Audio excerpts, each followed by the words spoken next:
We'll call to order the Board of Zoning Appeals. Would you stand for the pledge? Joe Machado, would you lead us, please?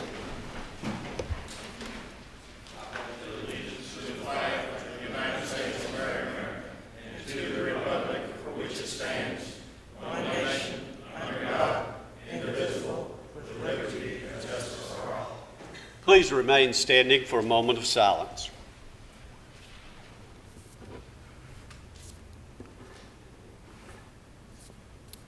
Thank you.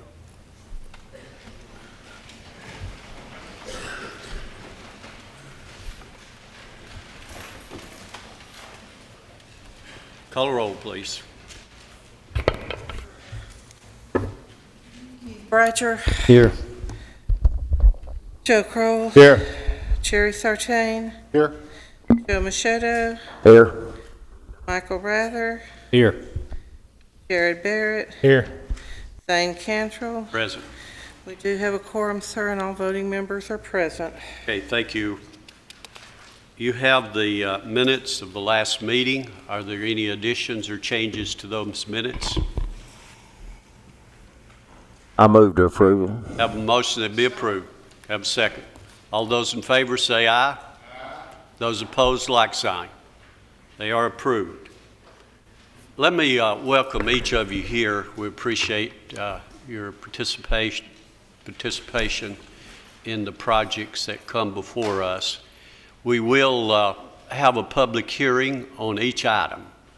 And let me kind of tell you how we'll go about doing this. We will have a presentation from our staff on every request. And those of you who have a request before us, we'll ask you to come up. The BZA may have some questions for you, and you can add any general information. For those of you who are here and questioning an applicant, we'll have a public hearing for that. We ask that you keep your comments within 3 minutes, and we try to keep pretty good track of that. And there's probably no reason for you to completely come up and repeat what someone else has said. We do want to hear from you and try to get as much information before we make a decision on these items. And just remember, we've been studying this for some time. The applicants have been sent out to us, and many times we go to the sites to look at them. So it's not just happening here tonight. So this is one item of the way we gather information about a proposal from you to the Board of Zoning Appeals. The first item we have is a request from Mohammed Farah, and I believe that was left over from last month, is that? Yes, but if you'd like to make the announcement that the Manasquan Road. Okay, we've got one item that's been withdrawn, and this is the Rick Marshall, and this is the Burrow Pit on Swamp Road. So if you're here for that item, it has been withdrawn. Okay, thank you. Thank you. Application 2014-25 involves the property located at 3374 Shelbyville Highway. It is a residential medium zone property, and it's surrounded by residential and commercial zones, and it's also at the edge of the city limits. But the applicant would like to establish a major home-based business upon the property that will provide computer and electronics repair and programming. They will use the bonus room located in the back of the structure to use as the business, and they will provide additional parking, which is not required for home-based businesses, along the front of the property. And we received one informational call from this month. As Mr. Cantrell said, he said that this application was deferred last month because the applicant was not present. Surrounding properties across the street of Shelbyville Highway, you have the new Walmart being constructed. You have single-family homes surrounding the property in the other directions. And we found that the proposed application meets all the standards for major home-based businesses. And that concludes our presentation. Do we have anyone here representing this request? You'll come around, please.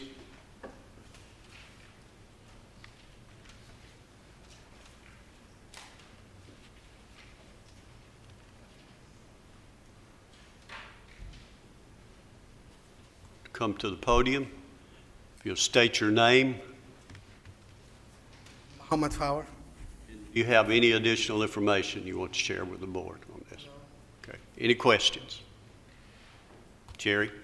Just, it's a busy road, and I saw with your parking, your intention is not to have anyone backing out on the road. Is that correct?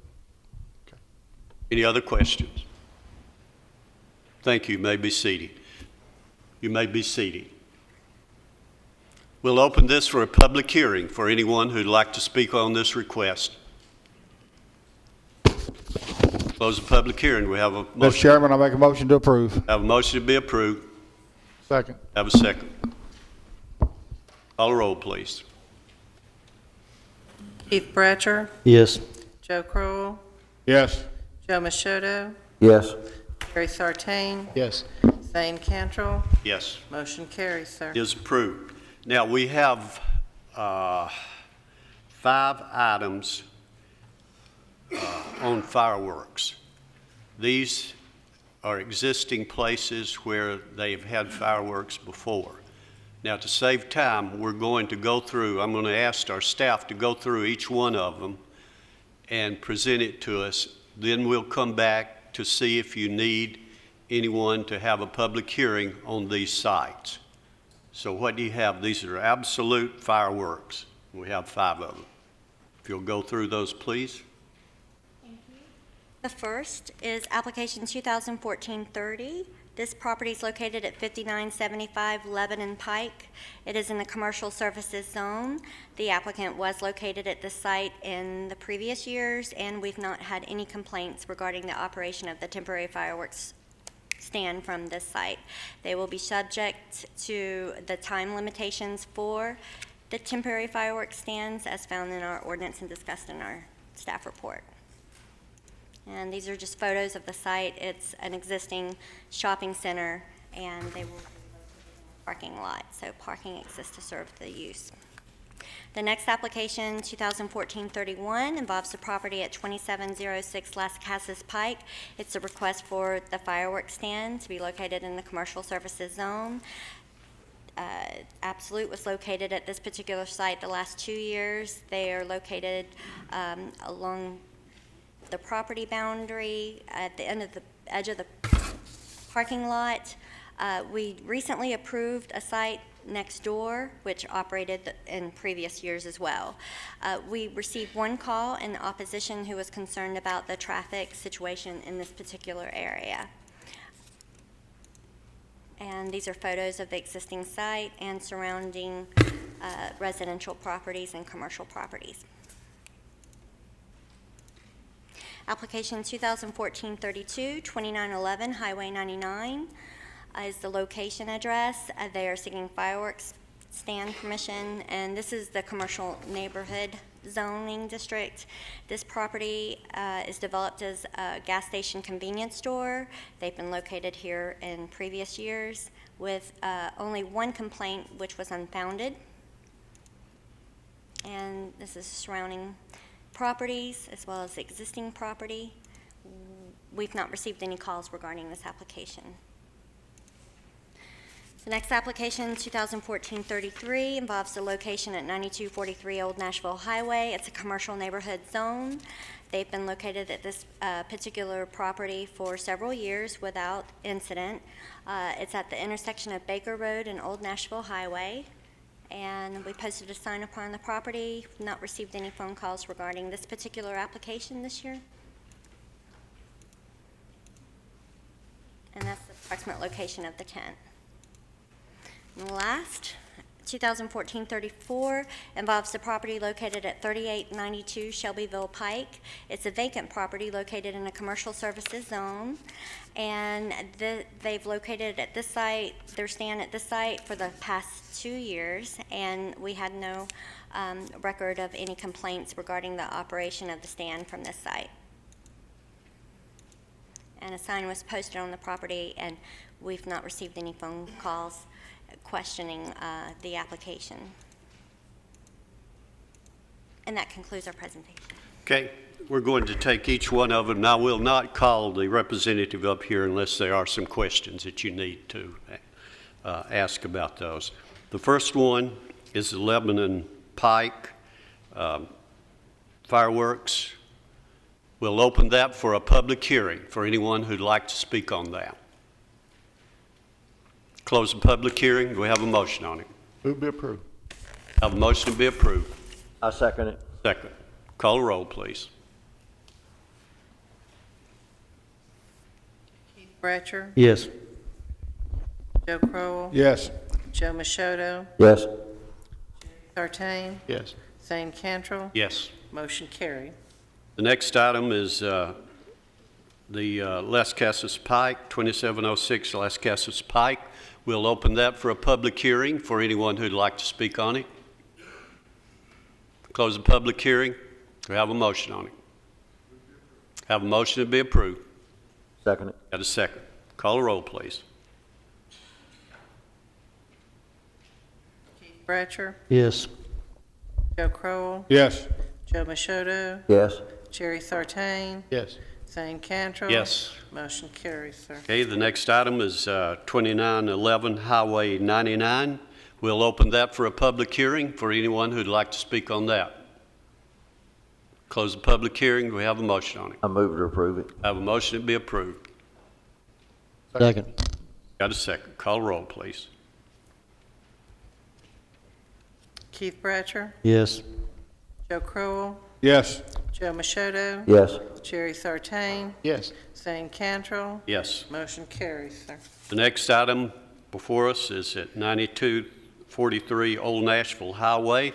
We'll open that for a public hearing for anyone who'd like to speak on it. Close the public hearing. Do we have a motion on it? Make a motion be approved. Have a motion to be approved. Got a second. Call the roll, please. Keith Bratcher, Yes. Joe Crowell, Yes. Joe Machoto, Yes. Jerry Sartain, Yes. Zane Cantrell. Yes. Motion carries, sir. Okay, the last item we have on the absolute fireworks is at 3892 Shelbyville Pike. We'll open that for a public hearing for anyone who'd like to speak on it. Close the public hearing. Do we have a motion on it? I move to approve it. Have a motion to be approved. Second. Have a second. Call the roll, please. Keith Bratcher, Yes. Joe Crowell, Yes. Joe Machoto, Yes. Jerry Sartain, Yes. Zane Cantrell. Yes. Motion Sorry. carries, sir. The next item we have is Benchmark Companies, and this is a variance relief from fire hydrant. What do you have on that, please? Thank you. Application 2014-35 involves the property located at 5555 Miller Road. It's a request for variance relief from the development standard requiring a fire hydrant within 1,000 feet. The property was recently rezoned to the Employment Activity Center and is being developed as a mulch storage facility and distribution center. The applicant, once they obtained the zoning that was needed to establish this type of facility upon the property, submitted for site plan review, and after an analysis of the site by Consolidated Utility District, it was determined that the water line in front of the property cannot support the installation of a fire hydrant. So the applicant is seeking relief to this standard. They have been notified that any structures would be required to be sprinklered once it's constructed. I don't believe it's in the immediate plans to construct the building, but any buildings, our requirement now requires if you can't If you don't have a fire hydrant or can't install a fire hydrant at that location, you'll have to sprinkler any buildings. And from what I understand, the applicant wanted to seek a variance from both. These are photos from the surrounding area. We've not received any phone calls regarding the variance request.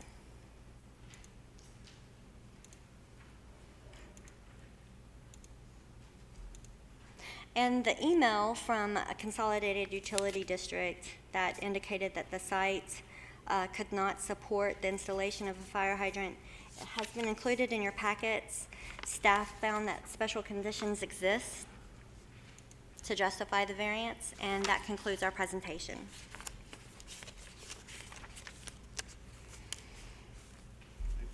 Do you have anyone here representing this request? Will you come around, please?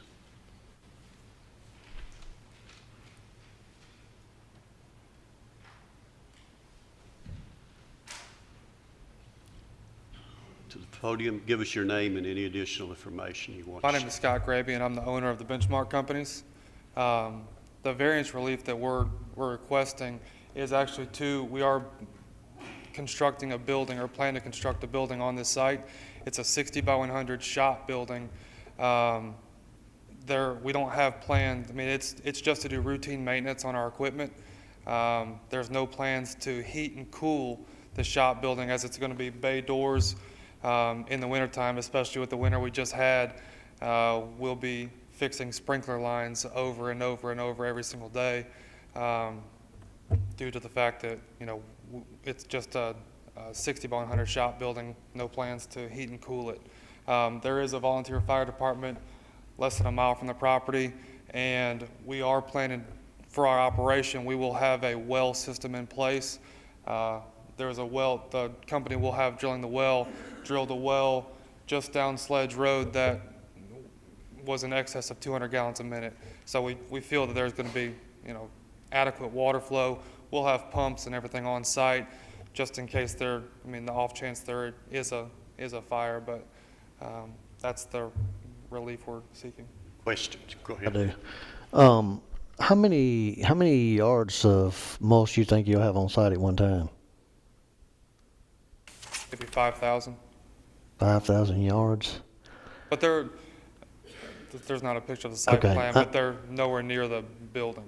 Yeah, I'm just concerned about that fire load there, and I understand that your situation you're in with the CUD, if they can't provide it, they can't provide it. But you say the well that you're going to have on site have a flow of 200 gallons a minute? We can't guarantee that, but there's been several wells drilled in our vicinity, and that's what he's pulled from those wells. Yeah. So the water supply, Right. just- And you're also going to construct a 60 by 100 building? Okay. But I guess in your conversation with them, were they going to still require you to sprinkle that building? that's what the relief we're requesting. So you want a variance from that building Fire being sprinkled? hydrant and sprinkler. All right, so thank you. I just got a question for staff. Danielle, at any time when I guess when they're asking for a variance like that, and I know we've spoken with CUD, have we had any conversation with CUD about this application? Them and that not able to provide the water flow, and then also this applicant coming for a variance for not it being sprinkled? Well- And the reason I'm saying that is because that's a very large building not be sprinkled, and plus that's 5,000 yards of mulch is a very big fire load. We have a great fire department out there, but if something broke loose there, there's no way they're going to be able to deal with that. Staff, when preparing its report, did not have this plan of a well mentioned on the application. We typically find out whether or not the water line can support the installation of a fire hydrant at the zoning stage. And there was mention in the past, in the email in the past, that there was a water line along that area, that water existed. However, after further analysis and I guess additional programming that they've obtained since the original request, as hydrant, it was determined that it could not provide the load or the pressure needed to work properly. It does not. You have a letter, don't you? Yes, it's in your packets from CUD. So the property itself exhibits those characteristics that make it a candidate for variance. However, the sprinkler requirement is fairly new. You can either place a fire hydrant or install a fire hydrant or sprinkler the structure, and he is choosing not to. But he does have a plan that has not been really stated in writing anywhere for us to look at to determine whether or not that's adequate, but he is seeking relief from you, so it's your call. Speak to the 5,000 yards. It's not in one massive pile. We've got 8 acres there, so it may be multiple 500 to 1,000 yard properties, which would severely mitigate any kind of heat that would emanate from those piles. I want to make sure I'm understand. So in other words, when this started, we were led to believe, or whoever was led to believe, that there was an adequate water supply, and then we found out later there wasn't, right? Water was present, and there's actually a fire hydrant not too far away from this, but it's the red top type. Okay, yeah, that's the lowest flow. It's below 500 gallons a minute. May I ask, is the well going to be on your property? Okay. Okay, that's all I have at this time. Thank you. Joe? I got a couple of questions. That's going to be on gravel, correct? That's correct. What kind of buffer zone have you got between that and the property that surrounds you? Because if that caught on fire, I don't think it'd be like hay, round hay. You can't put round hay out, and I don't think you could put that mulch out. And I don't know how you would pull 200 gallons of water out of one well. Do you, Mr. Hill? Do you know how he could pull 200 gallons per minute out of a well? Sir? It depends on his pump. It'd have to be a lake of water below. It wouldn't be a running stream to supply 200 gallons an hour. At our current facility now, we're pulling 90 gallons a minute out of it, and it's the wells down the road. I mean, we're pulling more out of our wells than anyone. You must have a lake of water under you then. Quite possibly. But anyway, how many feet are you from the other property line with those mounds of mulch? Well, we're bordered we're not around any existing facility. There's no structures around our. I'm very familiar. I went out and looked at it. Okay. You got a road down to the right of it, but you got wooded area in the rear of it. Yes, sir. So how many feet are you from that wooded area with that mulch? A couple hundred feet. You would not get any closer than that, and it is gravel all the way back, rock? We haven't gravelled the whole Is there anything property. that would burn between you and the next property line, is what I'm trying to say? Well, I'm sure. I mean, that would be between any property, you could find trees or any kind of vegetation is going to burn. I mean, You need some kind of buffer. You need some kind of a rock buffer, a gravel buffer. And so if that mulch does get on fire, it doesn't move on to the next property line, in my opinion. Anytime you got to have oxygen for fire to grow and spread. So we've got wheel loaders out there, and what we do, anytime there would be threat of a fire, or I mean, any one of you might have seen mulch could be 2 inches thick, smoldering, and all you got to do is suppress the air on the fire. So what we do is we just take our wheel loaders and just turn the fire, and all it does is it suffocates the fire. Thank you. There's only, I mean, do what now? No, sir. No, but you may be familiar with Nashville. There's the Bordeaux compost facility. They do have 10 to 15, 20,000 yards in one massive pile, and they've had fires there before, and their structure's extremely close to that facility. And all they do is take their wheel loaders and just turn the pile, and it just suffocates it. At the time that you went before the Planning Commission to get this approved, did you realize you were going to have a water problem at this site? No, After the fact, is that correct? this was during the site plan sign off, whenever they signed off on it. I just got a few more questions. And sir, I'm not trying to give you a hard time here.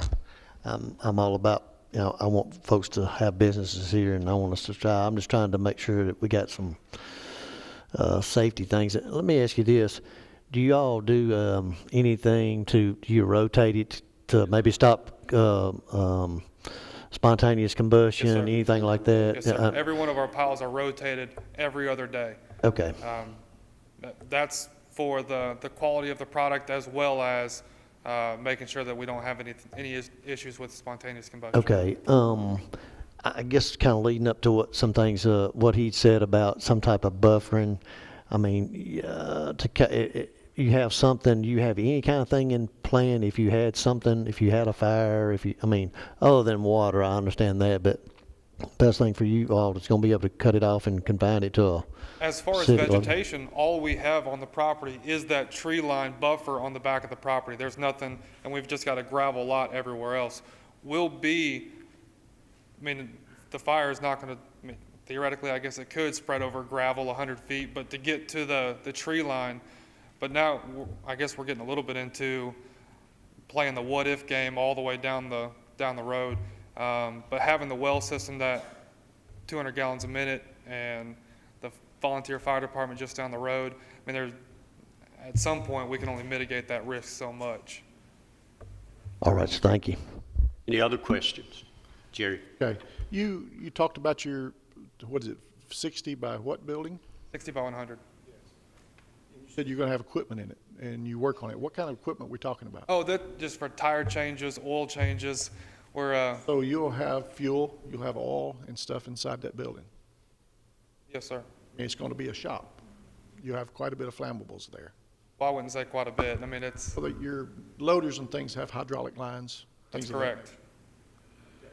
It's not a storage building. It'll be something to get in out of the weather to maybe do an oil change on a truck or to This change. is a live working shop. Correct. You are aware that all sprinklers are not wet all the time. Some of them are empty until they go off. Okay. So you're telling us that you can get 200 gallons of water out of the ground, out of a well you haven't dug yet. Is that Correct. what you're telling us? I think I tried to stress that. No, I'm just telling you what they've got out of wells down the road. And I would imagine with it being only, a couple hundred yards from our current facility. Not trying to give you a hard time, just making sure I understand what you're asking for. Thank you. Any other questions? Thank you. I'm sorry, Jerry? How long have you been storing mulch there? On this facility? 6 months. Thank you. You may be seated. We'll open this for a public hearing for anyone who'd like to speak on this.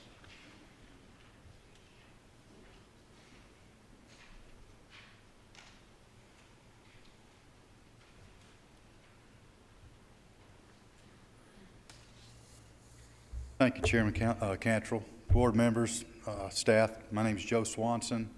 I live at 2313 River Road. I own a piece of property just down the street from this. When I built my 16,000 square foot industrial facility there, I was required to put in a fire hydrant. My concern is that I own 2 other lots between that current facility and this facility, this proposed facility.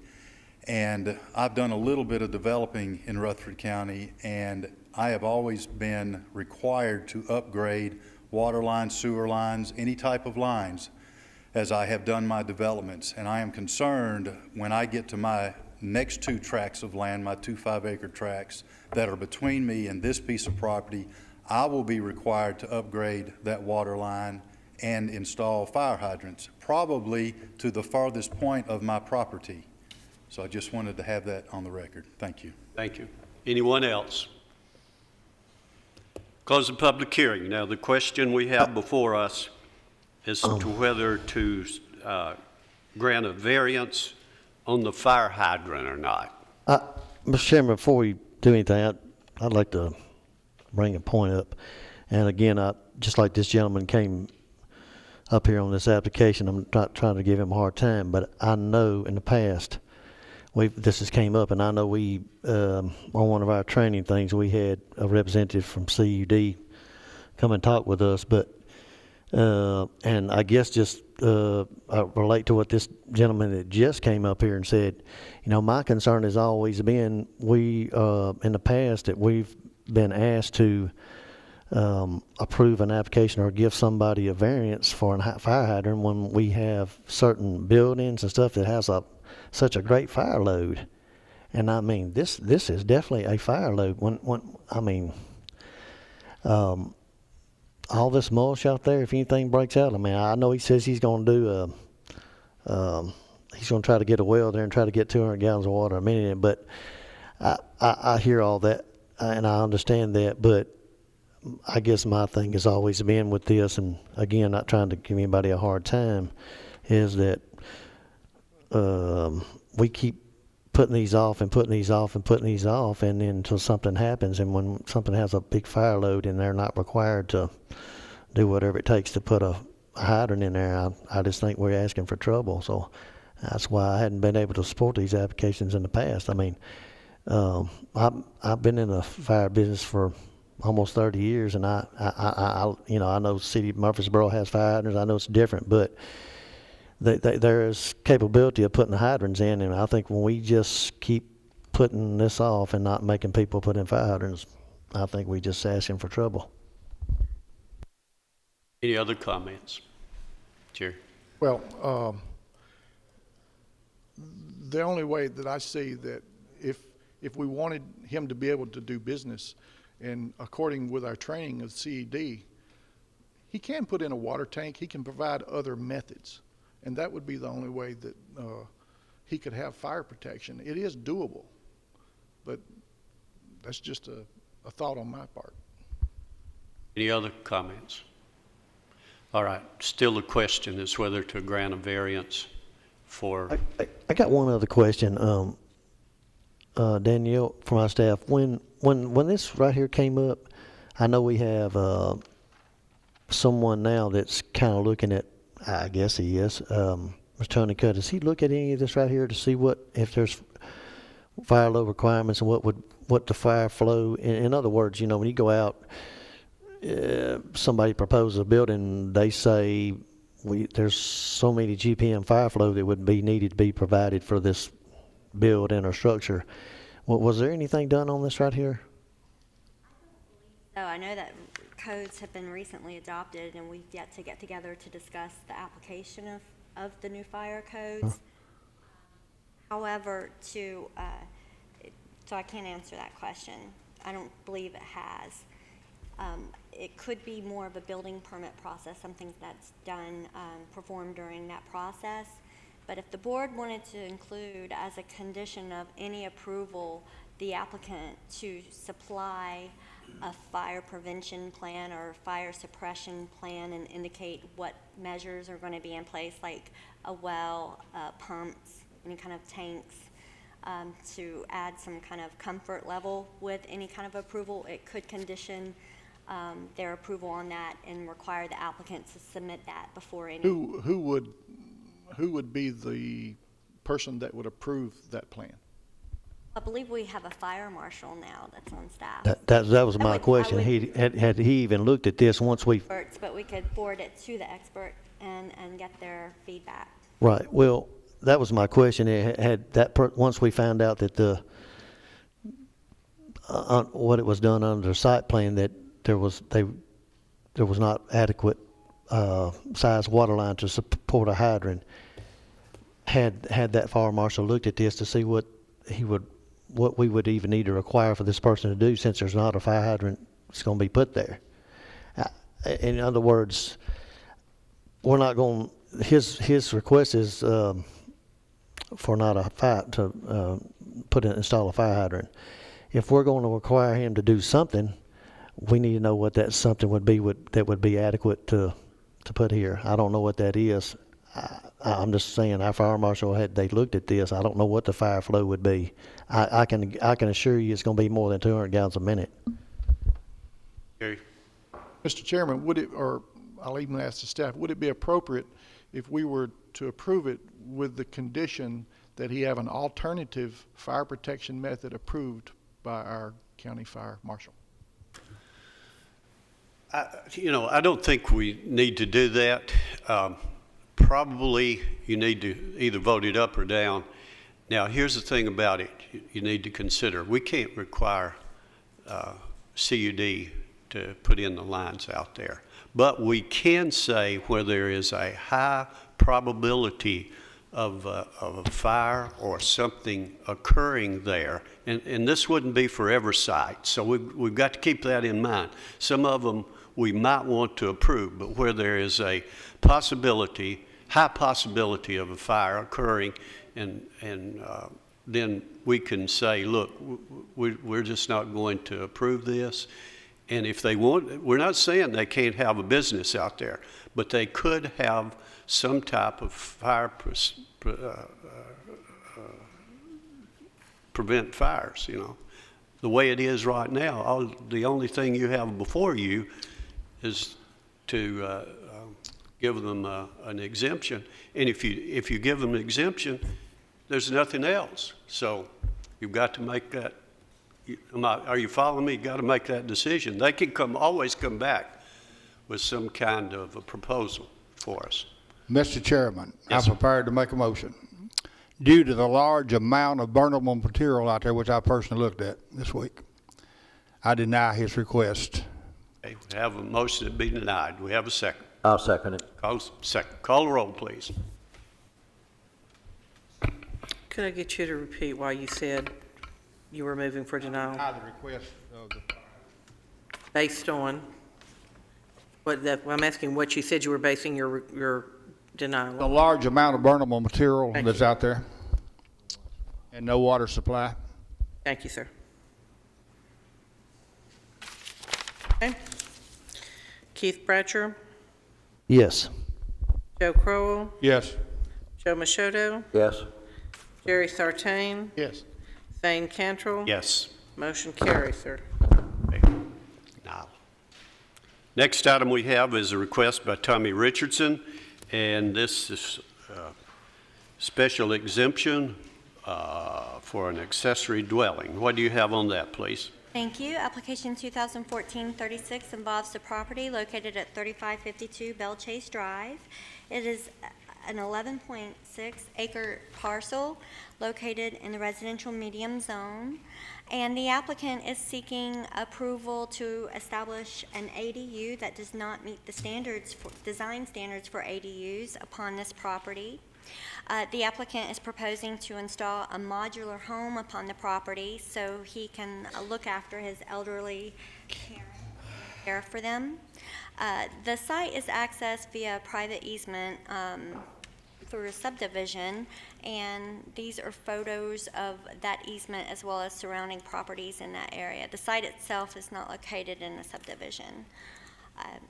Surrounding properties, this is a pasture in front of the subject property. This is the approximate location of the modular home upon the property and the residence.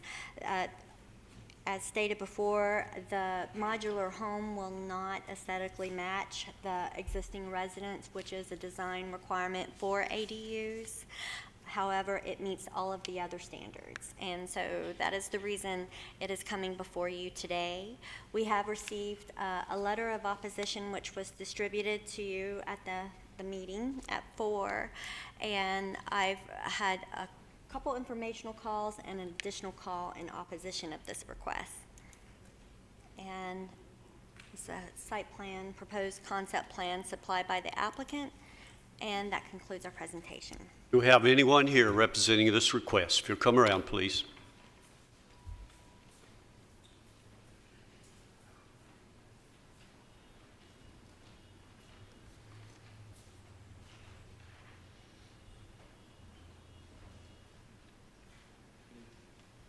Give us your name and Tommy Richardson, have any additional information you want. as the application states, just looking to place a home there to be close to my parents as they age and could stand some help. Any questions? I just have a few, Mr. Chairman. So this is a proposed thing for your parents. Okay. Let me ask you this, Mr. Richardson. When they are no longer there, this mobile home, what do you plan to do with it? Move it out Okay. or sell it. Okay. So you wouldn't let it remain there and become rental property, anything like that on one lot. You just strictly there for your parents. When that no longer is available, you're gonna move it off your property. All right. So thank you. Any other quick, Joe? Yes, sir. I have a piece of paper here. I don't know whether it was one of your neighbors or who sent it in. It shows a deed of restrictions, W.D. Neely Estates, 200 acres. Is that part of what you're concerned with here? Well, it says on here, if this is correct, that no mobile homes, no modular homes, and no moved-in homes, no junk, So you would be breaking these restrictions if you did this. Yes, no? No. No? The W.D. Neely Estate, that farm actually surrounds this property. This property was never deeded to W.D. Neely. Okay, it's not part of that estate So then. the 11.06 acres Okay. is not, no. Thank you. It's over quiet. It's not part of the subdivision there, is it? No, No, just a driveway. just the easement to get there. Yes, sir. Thank you. Any other question?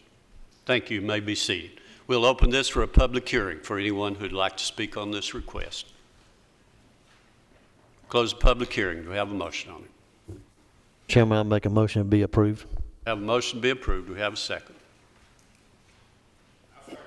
Second. Call the roll, please.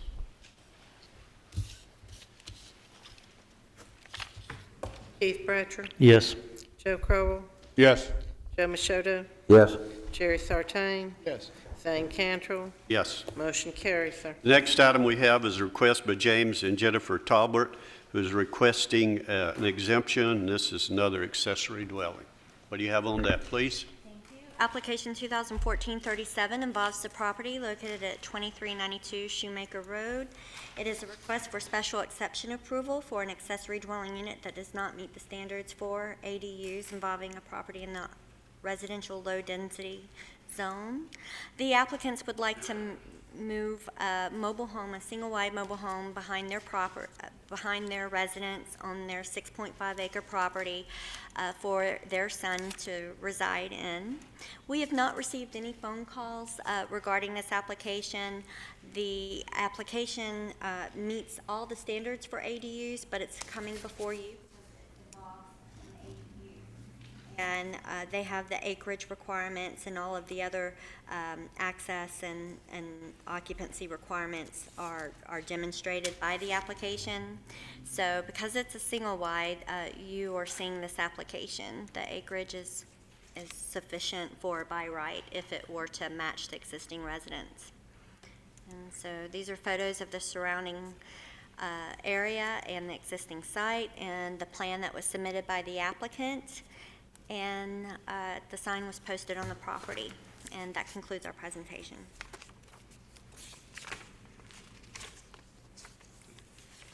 Do we have anyone here representing this request? Come forward, please.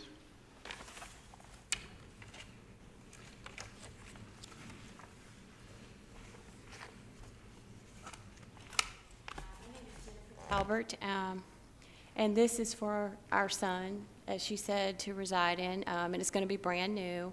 And of course, if he at any point decides to not be that close to mom and dad, he will just move that mobile home. And then we'd also spoken to the neighbors that are directly, like the one that's beside us and then the one that's across the street, and that's the only two neighbors, because the cemetery's on the other side, and then it's just pasture behind us. And neither one of them were in opposition whatsoever. They were both, oh, that's your son, of course, that's fine, so. Questions? So you're saying if son moves out, the mobile home goes with him? Absolutely. Okay, thank you. Question? Okay. Thank you. You may be seated. We'll open this for a public hearing for anyone who'd like to speak on this request. Close the public hearing. We have a motion on it. I move to approve it. Have a motion to be approved. Second. Have a second. Call the roll, please.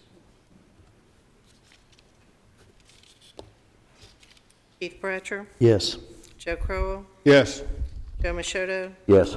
Jerry Sartain, Yes. Zane Cantrell. Yes. Motion carries. Next item we have is a request by Life on Target by Scott Haig, and this is for a establishment of a transitional home. What do you have on that, please? Thank you. Application 2014-38 involves the properties located at 9738 and 9746 Bradyville Pike. It's approximately 222 acres. It's zone residential low density, and they are seeking special exception approval for a transitional home. Both of the properties. Life on Target is the organization that's seeking the approval. They plan to use the properties for the provision of short and long-term treatment for addiction-related issues and individuals with other life struggles. The existing buildings will be used for offices and housing. They expect from 4 to 10 clients at any given time who will remain on the property from 2 weeks to 12 months. And they are a partner with an existing 180 Degrees Ministries who has a record of treating people with addiction-related issues here in Murfreesboro for the past 10 years. The applicant believes that if in the future they decide to purchase both properties, they would have to seek the appropriate approvals, and that would probably require zoning approvals as well if they should expand. But under the existing proposal, staff found that it met the general requirements for conditional use approval, or special exception approval, I'm sorry, using old terminology. These are photos of the surrounding area and the existing site, Bradyville Road. We did not access the property, however, by the aerials, you can tell they're both very large parcels. They have been developed as residential uses and farms. The application does not identify any significant changes to the structures that are on the property, but this would be if reviewed once the zoning, if the zoning approval is received from the Board of Zoning Appeals. They would have to go through site plan review and receive the technical review for any like parking areas or change of occupancies of any of the existing structures. The building official would take into consideration what kind of requirements would be made of the structure from the applicant, and they would install a 4x3 sign just for identification purposes so that people would know how to find the site itself. So this is not the final approval. They would still have a couple more go through if the board decided to approve the proposed use. So if you, this is the gate that the access is provided from Bradyville Pike. This is just a site plan the applicant provided us. It just shows existing structures and in relation to the property boundaries. And the applicant will be here to describe their services in more detail. The site itself has an existing communications tower located on it and has been the recipient of a variance from, I believe it was 2004 for a fire hydrant.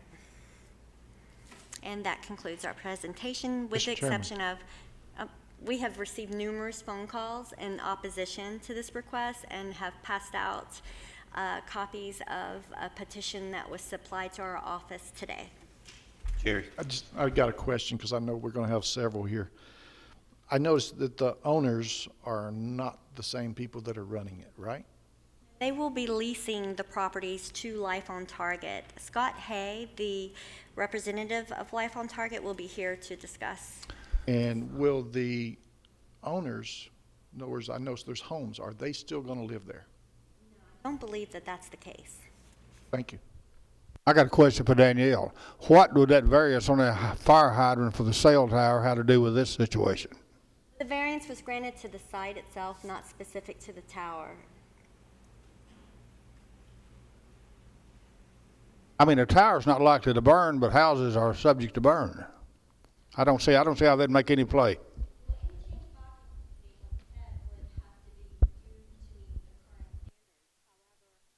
This is still a residential use. It's not, I mean, it's an institutional use, but it would still be residential. It would be determined at the site plan review and technical review stage at what changes would need to be made and if the building needed to be or not that's installing a fire hydrant or installing a fire sprinkler system.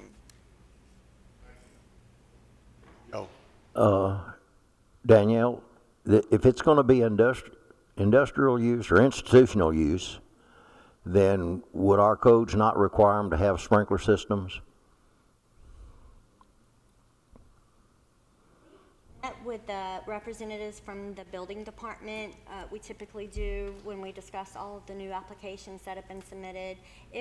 We left that meeting as to whether it's unclear as to what changes were going to occur that might trigger the building to be upgraded. It's still considered residential. The site is residential in nature. It's residentially zoned, but that would require additional consideration, absolutely. We have anyone here representing this request? If you'll come around, please. I just got one more question for Danielle while we're on that. So their request is not only for this, but in that they're wanting a variance for relief from a fire hydrant? Oh, okay. Not involve a fire hydrant relief request. Okay. Okay, thank you. Okay, go ahead. Thank you. My name is Steve Austin. I'm founder and president of 180 Degrees Ministries and co-founder of Life on Target Recovery Services. As you know, we're seeking a temporary special exemption request for the two properties located on Bradyville Pike. We recently founded a company, Life on Target, to help people deal with life-controlling struggles. As a result of some of my own struggles younger in life, God absolutely set my heart free. And the natural thing for you to do when that kind of transformation happens in your heart is that you turn around and offer that exact same help and hope for other people. In fact, being the founder and president of 180 Degrees Ministries, we have had hundreds of individuals in this community and thousands of individuals across the country receive services from this ministry, and as many as 80%, as much as 80% of those who have received our services are now living a much better life than they ever had imagined before. This company will be communicating a message that 180 Degrees Ministries has produced. For the last 11 years, I have been in the process of writing a book and preparing a 12-week DVD series. This is the material that we will be utilizing there in the program, and also from a faith-based standpoint, this material is really taking the country by storm. Many faith-based treatment centers across the country are utilizing some of the things that God used when He set my heart free, and we finally put that down on paper. I personally have over 18 years experience in this field. 180 Degrees Ministries already has an impeccable track record and reputation in Rutherford County and far beyond. We have rented 3 homes, 2 in the city and 1 actually right off of Bradyville Pike. And we have had 1 incident in 11 years of doing this, and it was all handled in-house. No police call, no anything of that sort whatsoever. So one of the reasons why we're in the process of seeking this particular land, I've known Brian Harrell for a number of years. I've known Clay Beach for a number of years. In fact, both of them have personal experience with some of the things that we've been doing. And both of them personally excited about what we stand for and what we're doing, as well as having 225 acres of prime land for someone to really get in touch with themselves. There are 2 houses on the property, which the building closest to the road would be used as an office. The building furthest from the road, approximately, measured it actually today, about 7/10 of a mile from the road, would be the residential facility. Our main functions will communicate a Christian biblical message of true freedom. We will work with nonprofit organizations in order to teach life skills. We'll serve other partner organizations. We will strategically integrate families as part of this healing process. Staff would include a house manager, instructors, counselors, sales, and administrative personnel. Why should the community not be concerned? Let me just go ahead and address this while I'm up here. Number one, because of the clientele that, the profile of the clientele that we will be attracting. 180 Degrees Ministries will attract it seems like naturally a lower income. The reason we are starting this business separate from 180 Degrees Ministries is because our goal is to attract a more executive level type person.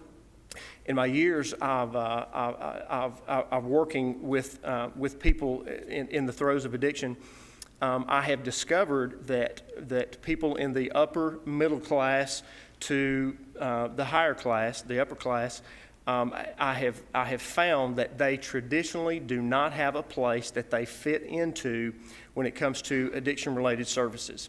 And therefore, having the experience we have, knowing what we know, I am transitioning out of my role at one place, and I am beginning the process of kind of weaning myself away from one and then starting full-fledged in the other. And again, those coming to us, they will not be hardened criminals. They will be typical productive citizens in society.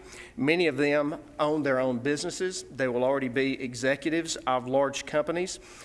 Those already screened for our program already fit that profile exactly. Traffic would be minimum, with primarily related to the 4 to 6 employees on site at any given time. Now, let me touch on safety for just a minute. There's a stringent screening process for anyone wishing to enter into our program. They must desire to hear a Christian message of freedom. They must desire to engage in a long-term, lifelong process of engaging with God's agenda in their life. They must be able to financially fund their stay. They must convince our staff that they truly have a desire to deal with not just their struggles, but the root issues that are causing those outward struggles to begin with. All clients will have background checks performed prior to acceptance to verify that they are not facing felony charges. We will not take violent criminals or anyone on the sexual abuse registry. Drug screens are part of the screening process, so we are aware of the recent chemicals in their systems. Prescription medications will be administered by approved staff. Clients will be allowed minimal personal belongings and subject to random checks at any given point. We will perform nightly bed checks. One or more staff members will always be assigned to clients during 100% of waking hours, and at night, a house manager will always be on site. As mentioned, they would stay in a home that's approximately half a mile from the road. They're not allowed to have visitors without prior planning, approval, and oversight from our staff. The property is fenced and it is gated. You guys couldn't even get in as you were trying to go through there and check out the property because it's gated. If clients are not motivated enough through their financial commitment to stay with us, then we warn them of the rattlesnakes and gun-toting neighbors to deter them from coming in, from trying to leave the property.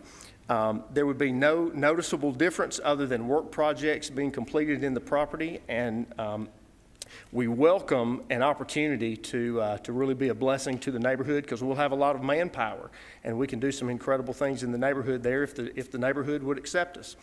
A couple of positive things, and then we'll let you go. We estimate that we'll bring close to $2 million in revenue to Rutherford County during the first 2-year period of leasing. We hope to start attracting clients from around the surrounding counties and other regions and offer people right here in our community an incredible place to have a life transformed. We look forward to working with local nonprofits in order to mutually benefit both organizations through their training and our work projects. How many, how long, and can you give us an idea of the issues that you'd be dealing with? Absolutely. How many, we will be prepared during that 2-year time frame no more than 10 people at one time will we be treating. Sorry.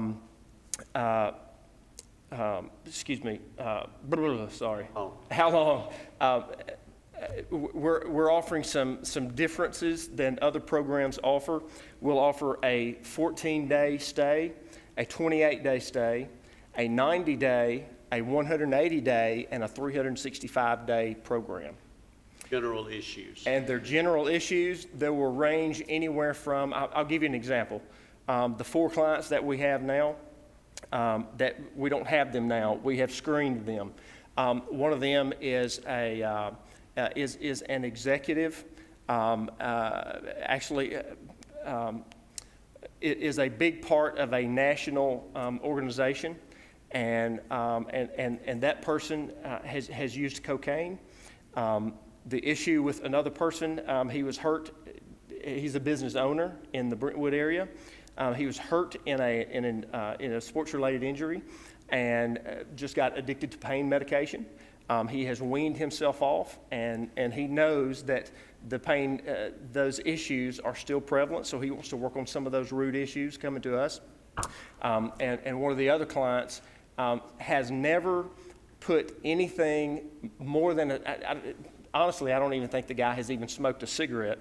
He's never had any drugs or alcohol in his system. He's dealing with some depression-related issues, and he has read the book, and he has started the process of going through some of our 12-week series, and his life is already showing positive results just from the message. So we are certain that we can help that man, and that's just an example And of those people. you're not targeting DUIs, drug abuse, long-term drug abuse? Drug abuse, yes, if they are not the convicted felons or have felony charges. We are not interested in peeling away people out of the court system instead of getting a deference to from jail, those kind of things. Understand. Okay. This is a much different clientele Okay. than your traditional drug addict that people think about when they're thinking along those terms. Gary? Can you explain, because we've had a couple of these before us, what is the benefits to the patients for you to have a 200-acre farm as opposed to a place next to Walmart? Excellent question, if everybody heard that as far as the If you'd give differences. us your name, Oh, I'm sorry. please. I'm Scott Haig with Life on Target, the one who has submitted the application. The reason really for having a remote setting is, first of all, the message requires, once you receive spiritual input, there's times of reflection. And there's no better place to do that than what God has designed in nature. Secondly, part of work projects are really part of their daily activities. We want an area where we can actually do work, whether it's on the property or whether it's serving another organization. We also want to have at least some space that if we have, and we talked about scheduled family visits, we want a family to come out and actually have space to spend with those individuals where they're not just in a building packed in tight together. So, and again, we're looking for a remote location because we really wanted the fewest number of people to be affected or even be close to our clients who are half a mile away. Good answer. The other thing is, we got over 100 people that don't like you. So have you had a chance to meet with those? Have you offered to meet with those in the community? We have some of the people actually here in attendance today, which I assume just about everyone here is for this application. We have met with some of the homeowners. We've sent letters to a number of the ones that were within the 500-foot radius, asking them to meet with us actually on Monday night. And we've been reaching out to the community as much as possible. We didn't realize that we were this popular, but we have made several attempts to reaching out to the neighbors to explain the situation and to explain really why we don't really feel like there's something to be concerned about, though we understand their concerns. Thank you, Mr. Chairman.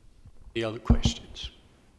Thank you. You may be seated. We'll open this for a public hearing for anyone who would like to speak on that. If you'll come around, please. There's a sign-in over here. Come to this area, sign in, and then the podium's yours. Are you going to hold them to 3 minutes, Sam?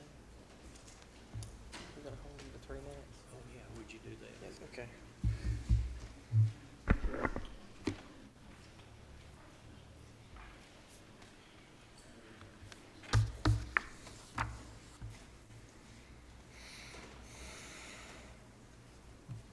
If you'll give us your name and try to keep your comments within the 3-minute range. My name is Greg Tucker. I live on 11525 Bradeville Pike. First thing that concerns me is the jargon we're using. I mean, this is described as a transitional home. What I've heard described sounds to me like a treatment facility for drug addicts, those who are abusing substances and such. If there has been an effort to communicate around the neighborhood, they've missed us completely. First we heard about it was Monday because we heard about this hearing. I think there need to be on site in that area some opportunity for us to hear directly and to ask questions directly of what's going on. Several things occur to me. They reassure us that these are not hardened criminals. What kind of criminals are they? They reassure us that they're different because they got money and they're executives somewhere. I don't think that makes much of a distinction when it comes to drug abuse or addiction. We don't understand exactly what the facility itself is going to be used for, how much contact or opportunity there be for contact with locals in that area. Bradeville Pike is identified as one of the most dangerous drives in the county. The area just before you get to this turnoff is windy with sharp drop-offs. We call it Rock Hill. And I hear talk about substantial staffing and such. How much traffic are we going to be adding there? These people that they're treating must have both emotional, mental, physical, and abuse problems. Is there going to be 24-hour medical services there? Or if there's a medical emergency, are we going to have to call in an ambulance every time to come through the neighborhood? These people are not hardened criminals, but they must have some kind of criminal record on some of them. Is there going to be a security system in place? What kind of security will there be? And what kind of access will there be? There are just a lot of questions that I haven't heard raised, and I think need to be addressed in much more detail. And those of us who live out there need to have a little better sense. And also, we're being asked to give up a recreational facility. There's a lake there that for 3 or 4 generations has been a favorite fishing spot. All of us are aware of it that live out in that area. And obviously, if you're going to use it for this kind of service, you're taking it away from us. This thing just needs to be aired much more in detail. I appreciate the time to comment. Thank you. Next. Appreciate you staying within that time limit. That's one of the few times you've cut yourself off, is it? Thank you, Mr. Chairman, board members. My name's Rick Adams. I live at 8492 Bradeville Pike, and I did meet Monday. It was a whole group of people there. 3, myself, my commissioner, and my brother-in-law. And they sent out 4 letters to landowners, but they didn't communicate with the community. I'm here tonight because, along with a few other people, we started the petition, and I sat down with those guys and asked them a few questions. Those 2 houses back there are 2-bedroom perk septic systems. And, you know, if you're going to have an influx of people coming in, we'll have to hold it. Also, Mr. Scott Haig, the one that originally does it, he has been 5 months in drug rehab on being vice president. That's what he told me. And the clientele's in it starts at $3,000, goes up to $20,000 a month. So I'm saying to you board members that people in the community has already been striving for a better life. They've been broke into and everything else, and they need to have their place safe and everything else. They've been living there, and some people 25 to 30 years, some 90 plus, and we've got enough out on Bradeville Pike. And if you see people sitting in the audience, they not here, you know, just spending their time. They are concerned, and we hope y'all are concerned. Drugs has been the ruination of the whole world, and it's continuing. And yesterday, Dr. Field even said, please stay on the subject. Okay, well, you got to have a certified physician. Okay, we don't want to hear about that. Just stay on the subject, please. Okay, well, I'm saying that We, community, would like to be a community without everything else going on. Thank you, appreciate that. Next.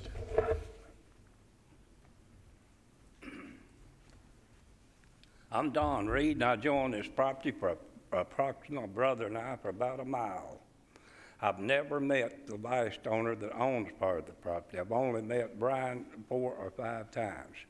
And when I started to come up here after listening to you talk, I thought I'm the villain. But the more you talk, the more the money entered into this scene. This is all about money, folks. Never thought I'd ever come against anybody from doing what they want to do with their own property. But I joined this for approximately half a mile. And there was discrepancy in your talk. You said the property was fenced. I've tried to get one of the owners of the property agreed to help me fence it, and I started fencing it. And after I started building the fence, he decided it's going to cost too much money, and he backed up. I don't want to, hash out things or say things, but I want to tell you the way it is.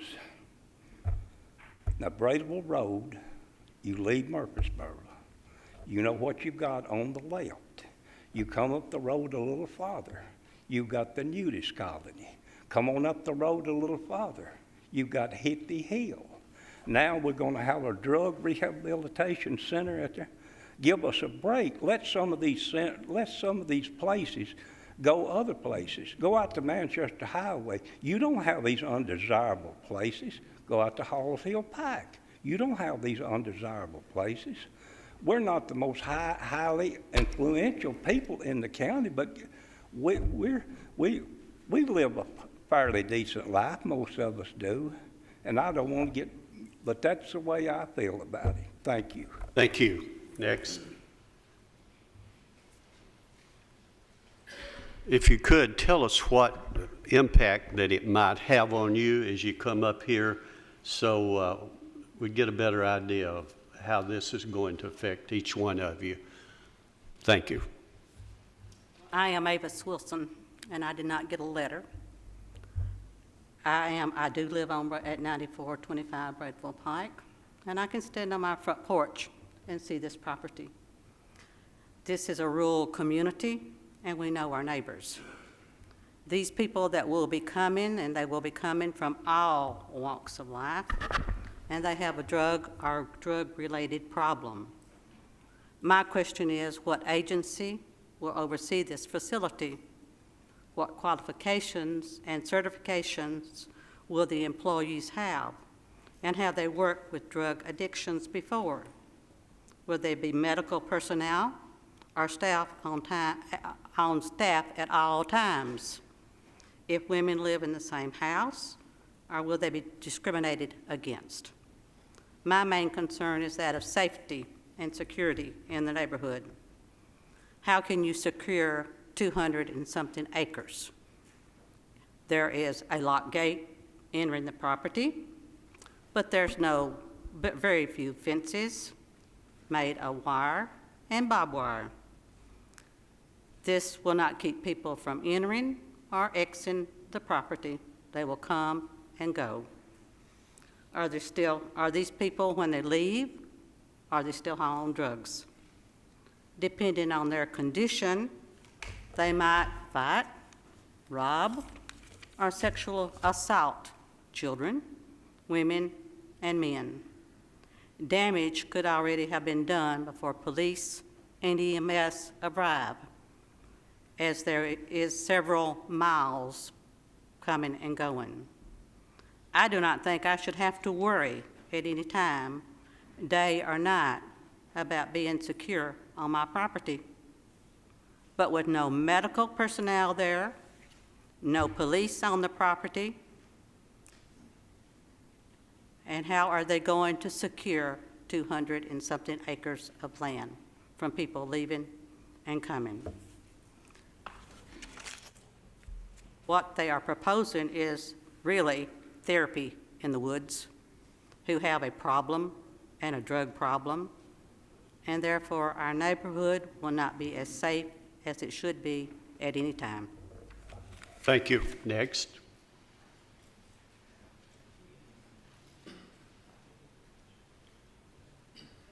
Ladies and gentlemen, my name is Jeff Duke. I live at 4645 Murray Kittle Road. I'm probably one of the newbies out there. I've only been there about 13 years.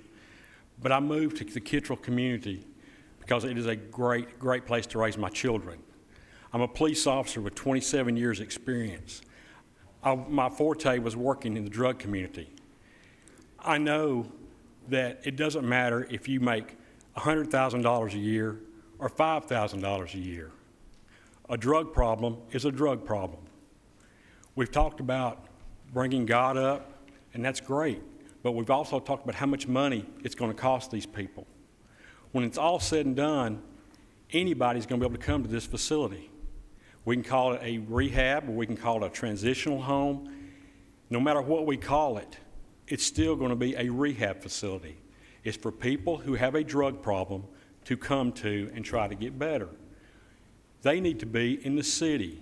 If you look at the area that the county covers, as far as the Rutherford County Sheriff's Department, there's one officer in that zone.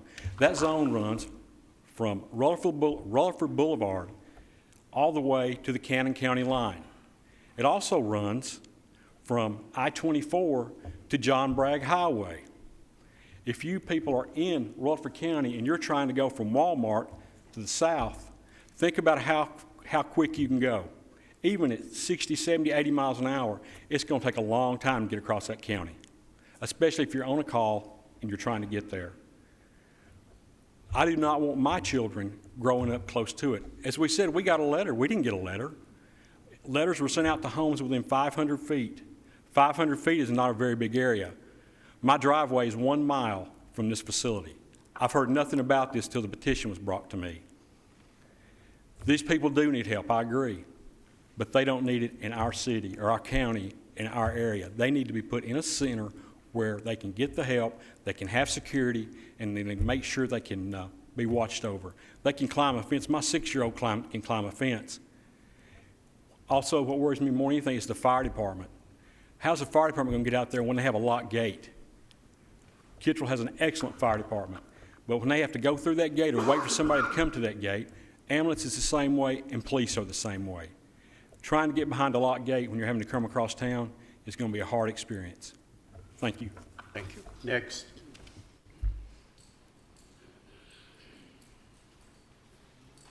My name is Martha Jernigan Tucker, and the point that I wanted to make, and I live at 9462 Bradeville Pike, is that I am the 6th generation to grow up on this family farm. It's the farm is on the historical register. It's been handed down like a lot of the farm owners in that area from generation to generation, and I'm looking forward for passing it on to my children and my grandchildren, and I just wonder what this rehab facility will do to the area there for them. Thank you. Well said. Hello, my name is Charles Talbot. I border this property up on the hill called the Gowan, and I just want to speak about the fences up there. The fence we're talking about is not a chain link fence that would contain people. We're talking about a cattle fence. I can attest to that because since my dad died 2 years ago, I've been trying to keep those fences up and keep my cows off of this property, and it's been next to impossible with all the storms and things that go through. Now, you know good as well as I do, livestock fence is not going to hold a person. And unfortunately, the first storm comes through and the first tree that falls, they're not even going to hold my livestock. So I'm constantly battling that. And that's my point. There's no relevance to it being fenced off, in my opinion, because any human can traverse those fences very easily. And my problem is I've got a family just on the other side of this fence, down the hill in a house, that I'm concerned that if one person walks off of this facility, we'll be in danger. I agree with everybody, they need help. I've had an addiction myself. I was addicted to nicotine. Fortunately, I've been away from it for about 10 years now, but that's a hard thing to stop. And it took me deciding that I want to stop it several times before I did. So that's just my point, basically. Thank you. Thank you. Next.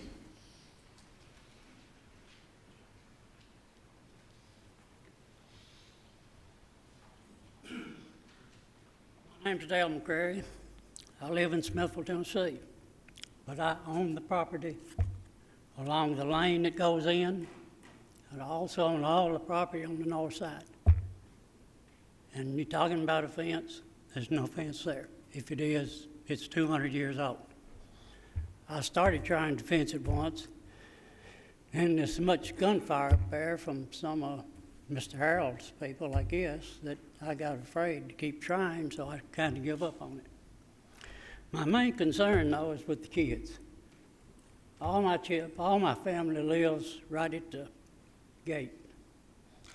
I got 6 granddaughters that live there and 2 grandsons. And the 3 of the granddaughters will be there alone 99% of the time. My son works usually 12 hours a day, 5 days a week, and 10 hours on Saturday. He has to travel to Smyrna, so he's gone pretty much all day. And the property values, I'm sure it'll devalue the property values. And, you know, it's like the other people said, if these people need treatment, they need to be treated inside the city limits. Now, did y'all say he hadn't been out there? None of you's been down that lane to the house. You need to go. I can't understand why you would even consider letting this go through. If you go out there and look around, I think everybody would vote against it. Thanks for your time. Thank you. Next.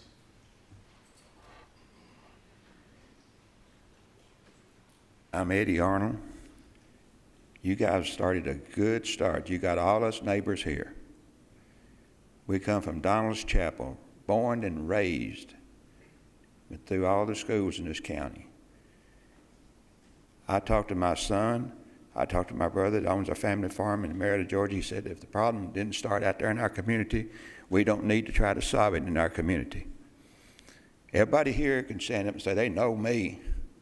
They know me by Eddie Arnold, one of the community boys of Donald's Chapel. I've been over in the Toby Holler. I've been over at the lake. I've been back there and I know Brian, know him well. But I do not know these gentlemen. We got family members there. I've got a daughter and son. They'll be inheriting my property just like Miss Drink said. It's been a lifelong residency out there, and we got a couple adversities that we don't need.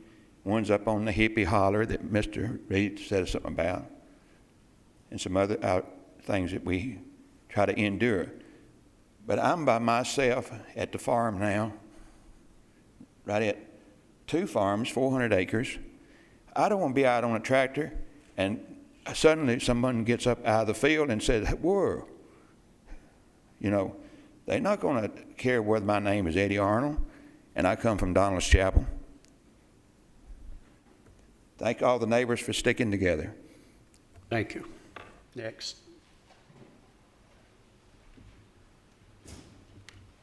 Hi, I'm Angie Reed Brown. My family owns the property that borders to the north of this property in question. I haven't been back there in years and years, but when we talk about housing 10 people max is what they're saying, the lane that I remember, I don't know how fire trucks will get back there. I mean, I'm sure that they've upgraded now, but my other concern is at the end of 2 years, when I could care less if they make $2 million, $10 million, $200,000 to each their own, and I'm glad if you can do it. At the end of 2 years, when they've made their $2 million, are they going to come back to you again and have ways to expand their septic system, to add 20 more residents, to build a new building back there?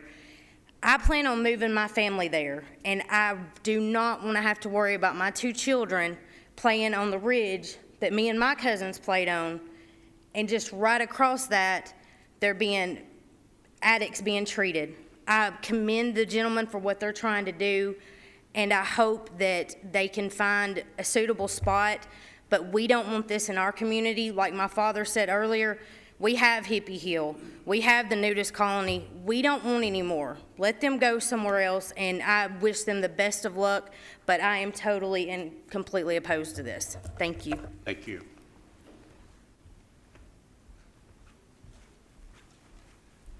Good evening. My name is Lynn Duke, and if you want me to do this in 3 minutes, I'm going to read from my notes.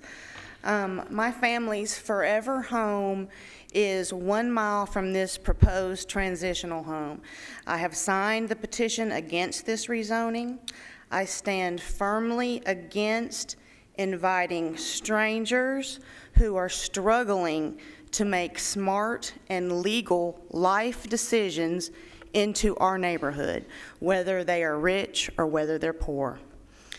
It is not in the best interest of our rural community. The safety of our neighborhood and the security of our personal property is at risk. This type of program would be better suited to offer their help and their hope in a municipality that has law enforcement at the ready, untold amounts of empty and available properties, and commercial neighbors who won't have safety concerns every night when they tuck their children into bed. And that's what would set my heart free. Thank you. Next.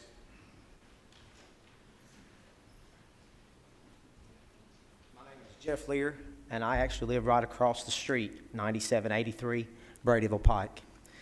And my concern is that these people come up here and actually represented the neighbors in this area as gun-toting lunatics and the rattlesnakes that are all over the property. Well, if they're going to be using this property to help people out, wouldn't they be afraid of the rattlesnakes? I have 3 kids that are going to be, like I said, directly across the street. If there is a relapse, they said there was up to a 20% possibility for relapse at their facilities. Well, when that relapse occurs, I am the first place that them people will be passing by to go to wherever they're going and trying to get away.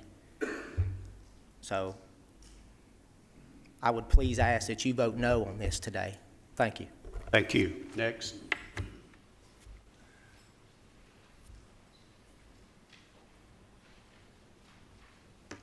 I'm James Jernigan, Jr., and I'd just like to say that I own land out in this part of the country. In fact, I live out there, but I sleep in Murfreesboro. And my wife will tell you the same thing. And she also, after being married to her for 55 years, I know her pretty well. She said, James, I'm not going to talk up there. You know what that meant? James, don't you get up there and make a fool out of yourself. Anyway, I'm opposed to it. We own a lot of land around in that community. I don't think any of these neighbors and these people that are out here in this crowd are not supporting those guys back there. They're supporting the neighbors out here. That's a misleading statement. Anybody that would think that any land, there's not a person that owns land up there that would consider that prime land. When I consider prime land, it's like Iowa, that's 97% cultivation. I don't consider any of the land that I own in that area prime land. In fact, your nose will almost drag the ground when you climb some of those hills. I've got one place that's probably about a mile from that one. We already have, as has been stated, we have so many undesirable things that's in that community.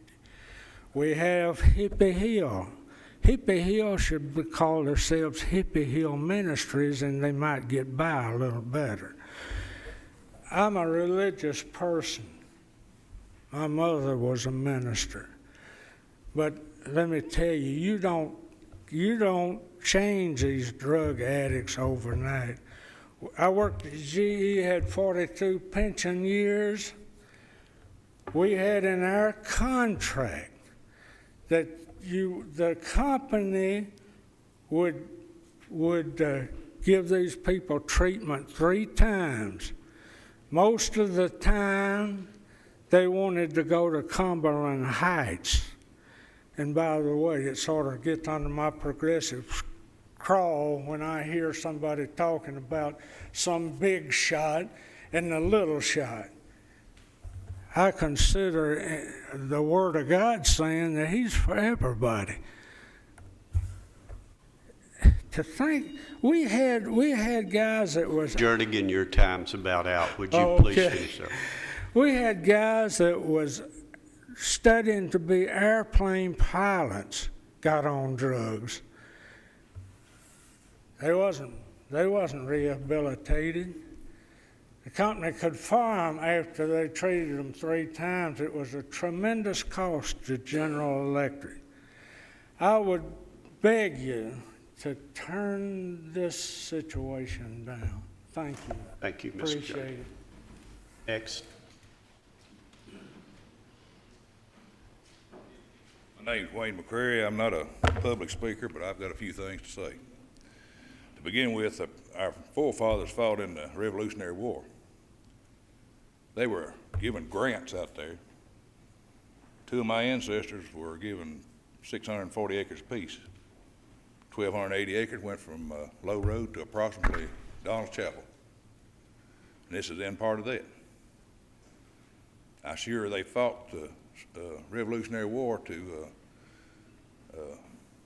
get a place that eventually would be put up for treating drug and emotional and whatever other problems people might have. I think we need to leave that alone, need to stay out of there. The government's trying to take God out of everything with their politically correct stuff. These guys are using God as a base, which is what it should be. They're using God as a base they're basing this on a religious type thing and so forth. That's fine, nothing wrong with it. There's nothing wrong with bringing God back into everything. But that's just like taking the land and turning it into something we don't need. All of a sudden, a few years ago, bicycle route, Brayville Pike. Let's just put every dadgum bicycle we can find out on Brayville Pike. You wait until one of these ambulances, we have enough as it is, wait till one of these ambulances start out through there and start mowing them down. Who's going to start hollering and crying about that? There'll be somebody. We don't need that mess out there. They won't widen the road. I've lived next to this for 51 years, and I don't want it. I'm going to tell you I don't want it. I don't care who hair lips. We do not need you, buddy. That's it. Thank you. Thank you, sir. Next.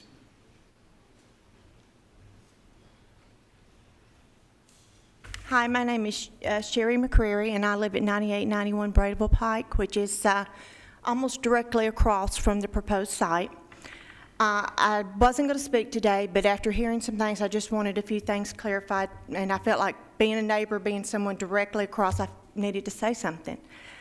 We're not in favor of the proposed transitional home for several reasons. One of the reasons is if it's going to bring more traffic, we have 4 teenage drivers right there that will be entering and exiting the road right where all the workers will be entering and exiting the road.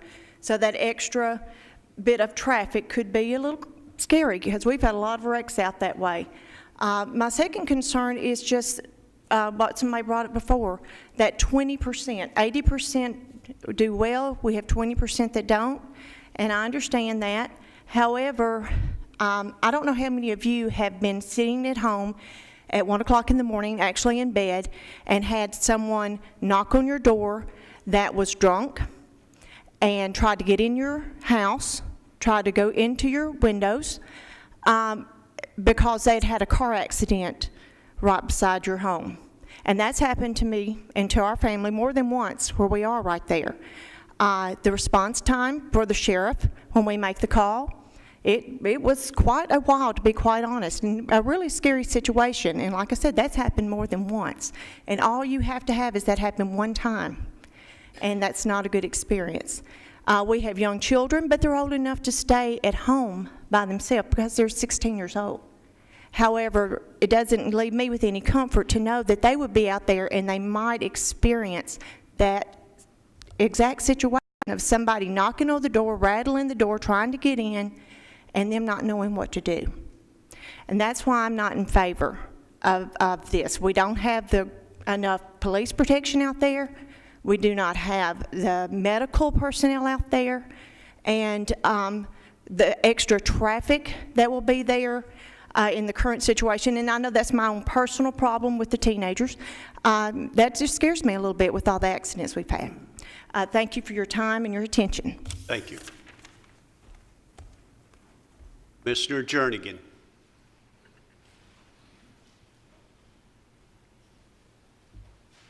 Got a petition here with 117 residents out there that's opposed to this. I'm a county commissioner out there, and I don't live too far from it, about 2 miles on Murray Kittrell Road. Several things that is already done mentioned, but like they said, there's not but one police officer covers that whole area out there. And who's to say when if they got 200 acres here, if you get this first part approved, what they're planning on approving in the future?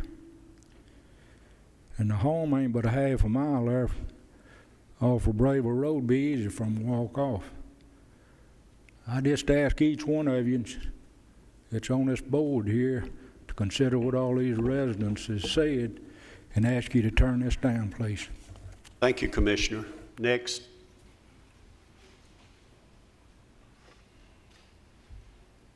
My name's Nathan Jones, and I have a property at 9254 that me and my wife will be building a house at here shortly. I know they're like everybody else, everybody has concerns. I have concerns. I work nights sometimes. My wife's there by herself. And to me, it's a good thing to have the rehab for these people, but I just really don't think it needs to be in the vicinity of like the response time if something were to happen. I'd like to know if anything were to happen, who would be reliable for these people and responsible for them, and if something were to happen like that. And that's about all I have. Just wanted to say that. Thank y'all. Thank you. Thank you, ladies and gentlemen, for coming before us and giving us this information. At this time, we will close the public hearing. And to be perfectly frank, I think we've asked a lot of those folks who live out on the Bradyville Highway. I don't know why you're so popular out there. I guess it's because of your nature. But anyway, I really think that this is probably not an appropriate place for this. We've looked at these types of ministries before. This is for profit, and I really think and to say the least, you all who have made a presentation here, it appears you really need to meet with the people in a place where they can get all of your questions answered before you come up here, because this is really not the forum for that type of thing. You need to do that. Do your due diligence before you come before the BZA when you have these proposals. Now, we had one recently, if you remember that, board members, that we had very similar to this, that they had to go back and find a place where it's more appropriate. So at this time, I'll entertain a motion on that. First of all, Mr. Chairman, I'd like to just make a statement, then I've got a motion I'd like to present. But first of all, I applaud Mr. Hay for what he's trying to do out there. Again, I'm sure we need these type of facilities, and people are in need of their type of services. I mentioned what you said, Mr. Chairman, back just a few months ago. I think we approved one on Florence Road, but that was in a commercial industrial zoned area. I think about 2 or 3 years ago we had another facility, actually was in business for quite some time, that relocated from Smyrna, and wanted to locate out on the Vills Road. I think we put that one off, and they came back and they now reside off the Buck Cannon exit in a commercial and industrial type zone. I think the people that's gotten up here and spoke, I'm all about people's property rights, but I do think that what they mentioned, what they do have out there, but not that. I guess I can understand them wanting to locate out in a rural area, but at the same time, I think these people have bought their property and they've moved out in a rural area to remain rural. I don't think that they want these type of facilities and stuff out there. Again, I applaud what Mr. Hayden them trying to do. I would just suggest to them, if they want to have this type of facility, that they try to find them a place in a commercial and industrial area where something like this would be allowed. So with all that being said, Mr. Chairman, I make a motion that this application be denied based upon not being, I don't think it's the correct area for this facility. Mr. Chairman, I second the motion. We have a motion and a second.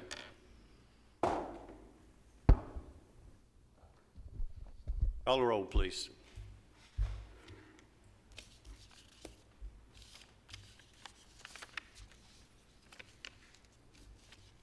Keith Bratcher, Yes. Joe Kroll, Yes. Joe Machoto, Yes. Jerry Sartain, Yes. Thane Cantrell. Yes. Motion carries. The next item we have is a request by Rick Marshall, and this is for a temporary exemption, and this is for a barrel pit. What do you have on that, please? For those of you who need to leave, go ahead and ease out. Try to do your talking outside, because we're going to continue with the items that we have on our agenda. You want to wait? Yeah, wait. Do y'all need a break? Anybody? Keith, y'all need a break? Anybody need a break? 5-minute break. We got members back here. We're going to reconvene the BZA. All right. Our next item, a barrel pit. Thank you. I already said that, right? Yes, sir. Okay, go right ahead. Thank you. Application 2014-39 involves property located off Cutoff Road. It's a 9.87 acre parcel. They are seeking temporary special exception approval allowing a burrow pit in the RM zone. And the application seeks to extract soil from the property. It is an odd-shaped property, and currently it has a lot of rock stored upon it. The applicant would have to, before any soil extraction would occur, they would have to clean the rock off of the site before they could get the soil out. The original plan that was submitted with application 2014-39 failed to meet all of the criteria for burrow pits that can be demonstrated at this stage. However, after receiving the staff report, the applicant has amended its proposal. They've reduced the size of the pond to meet the 150-foot setback from residential property lines, as well as reduce the size of the pond to meet the area limitations for burrow pits.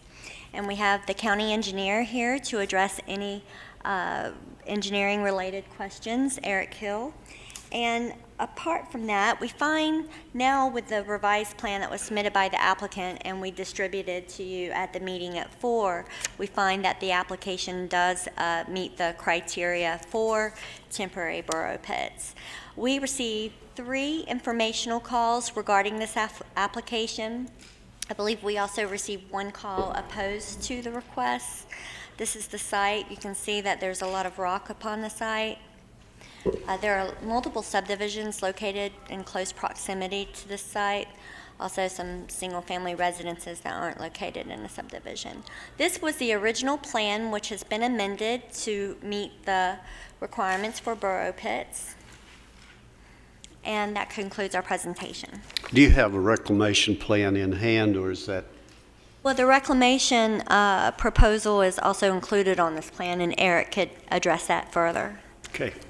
The reclamation plan is basically to use 3-to-1 slopes on the finished pond when they're done, but they're still not 100% sure of the depth of the pond. They're estimating somewhere from 6 to 10 feet. So, but their plan that they provided, I feel it's adequate for reclamation. Do we have anyone here representing this request?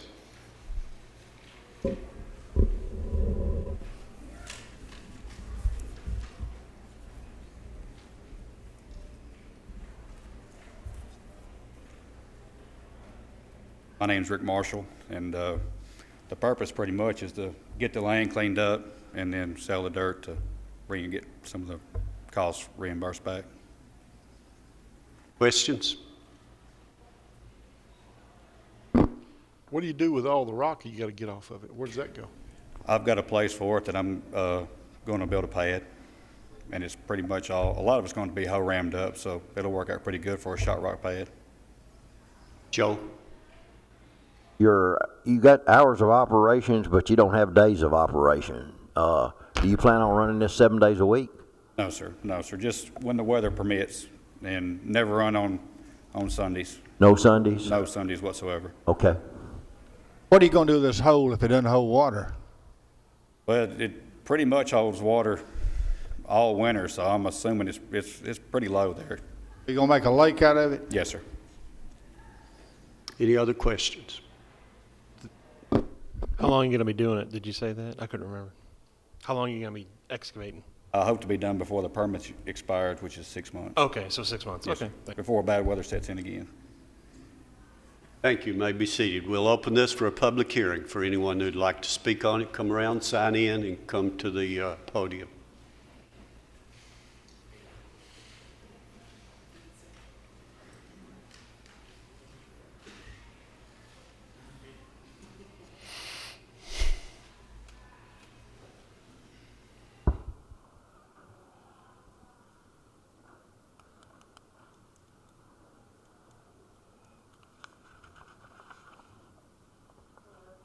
My name is Angela Johnston, and I live in Summer Crossroads subdivision, and I've been there since 2001. I have 2 children, and when I moved in, there was nothing but fields surrounding us, and now there's nothing but houses with small children in them, and there is a school very close. I am very afraid that these children could find their way to this water and drown. They were speaking before about response time for the Rutherford County Sheriff. They have issues with finding us. We do have a good volunteer fire department. I've seen them in action before, but I am not sure that anyone could come in time. I do not want this to go through. I would suggest that you please vote no. I don't want any more mosquitoes or any type of anything that is going to negatively impact our property values or anything that would bring harm to anyone that lives around our area. Thank you. Next.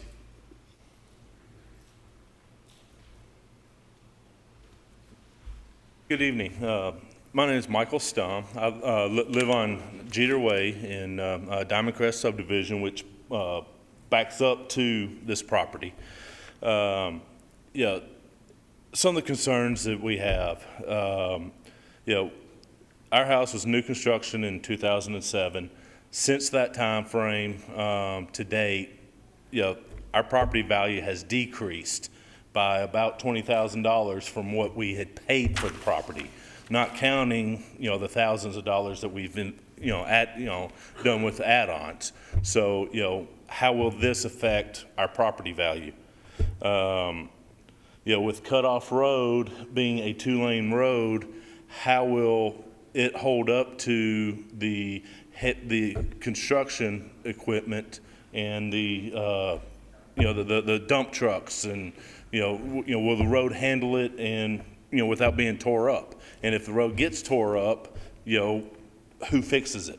Who pays to fix that? Is there going to be any waste involved, and what kind of waste? And will that waste be buried on that property? you know, so the health issues, you know, like lady just brought up, you know, mosquitoes, the you know, the standing water, what kind of treatment is in place with that, and then the safety issue for, you know, I mean, even back when I was a kid, I'd love to go play in construction sites and that kind of thing. So what's the, you know, how can we provide the safety for the kids in that, you know, in the area? And, you know, once it's all said and done, what's the final outlook for that property? You know, is it going to be a permanent lake? Who's going to maintain the property as far as the mowing? And the upkeep, and then, you know, the noise level Monday through Saturday, because a gentleman mentioned that, you know, they would not be working on Sundays. What kind of noise level, you know, are we going to have? Because, you know, our property backs right up to it. You know, these are all questions that have not been addressed, and, you know, you know, just concerns on that. You know, I do agree that that property is an eyesore, you know, because it has been used as a dump for all the rocks, and, you know, I would love to see the rocks gone, but, you know, just like I said, these concerns that I have. So thank you for your time. Thank you. Next. Hey, Mr. Chairman, why, I guess it's fresh on our mind. A couple of things he brought up I want to ask our engineer about. One thing he brought up was about when they come out of there, I guess I assume they'll be using Cutoff Road. They'll be required to put a road bond up, so if there's any damage to the road, that they'll be required to fix that. Is that correct? We will. We do over the last couple of months, you may recall, we've been doing a road bond along with a performance agreement that the developer, the person with the project would sign on to, basically saying that as we would monitor the road, we video the road conditions before they start, and we monitor it constantly. And as we start seeing failures, that the applicant would fix it, and if they didn't fix it, we would use their bond to fix it. And it also is tied to the project, and so we can stop work on the project immediately if they don't fix the road. Okay, and one other concern, when they're doing this to have a pond, eventually when they get the dirt, in the reclamation plan about that, after that's done, do we have, or do you know if they have any plans to like put any type of fencing around there or anything like that? I've not been made aware of anything to that. Okay, thank you. One other question. With I know this applicant has had another one that was on I think Central Valley Road, Leon Swamp Road. During the whole time that they've had that, they had one there for quite some time. Do you know if we had any problems out of that applicant whatsoever that they didn't address or fix? The neighbors were upset with the volume of trucks on the other side, but as far as I know, I don't know that they did anything outside of what they said they'd do. Thanks, sir. Go ahead. Thank you. My name is Gary Cooper. I live on the adjacent property there on the site plan that you see. You know, most of the concerns I had have been addressed already. One of my main concerns is the floodplain that's there and how the watershed is going to be handled, if it's going to increase it, decrease it, help, hurt, you know. That's really my main concern. The other questions, I won't reiterate the same things that's been mentioned. Obviously, you guys have a new plan that has been resubmitted versus the one that was mailed out to us. So I may have some questions once I review the new plan, but unfortunately I haven't seen it, so I can't comment on that. That's about it for now. Okay. Mostly just questions, and again, most of the questions have been mentioned already. Thank you. Thank you. Next. Mr. Chairman. Zane. Would you like me to address the floodplain? Say that again. Would you like me to address the floodplain issues? Just a minute. Go ahead. My name's Steve Davenport, and the citizens here on Cutoff Road, please let God speak to your heart, mind, and soul, because I have 2 years been experiencing what Mr. Mitchell has done to the property on Leanna Swamp Road, and we're suffering worse water standing and worse flooding since he's worked that property.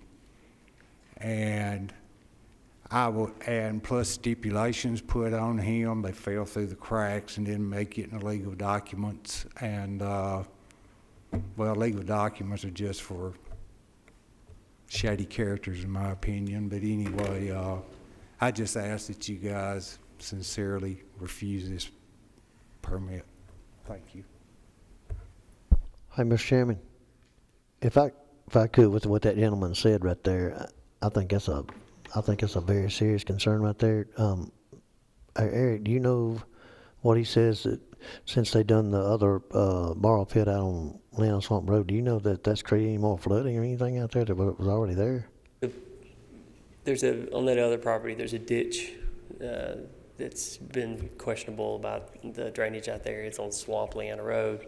It's very flat. The drainage is tricky out there. And so there's been a little bit of discussion, I would say, about how that ditch flows, and I think the applicant felt like they've handled it properly, but I don't know that the neighbors felt like they did. And so I think that's been the confusion on that out there. Yeah, I'm very familiar with that area. I've lived in that area for quite some time. I don't live in that immediate area, but I mean, long as I can remember, if you went out even before we got the rain, if it's been dry for 2 weeks, if you go by those ditches, when you go by John Tilford Bridge area, there's water standing there before I ever known they ever did any development on the Tilford farm. So I just know that's always been an area for, if you drive down through there, you'd see water in the ditches. I mean, I'm familiar with that area. I go through there all the time. I just want to know if there was, from what they had done back there or been doing for a while, had that created any more.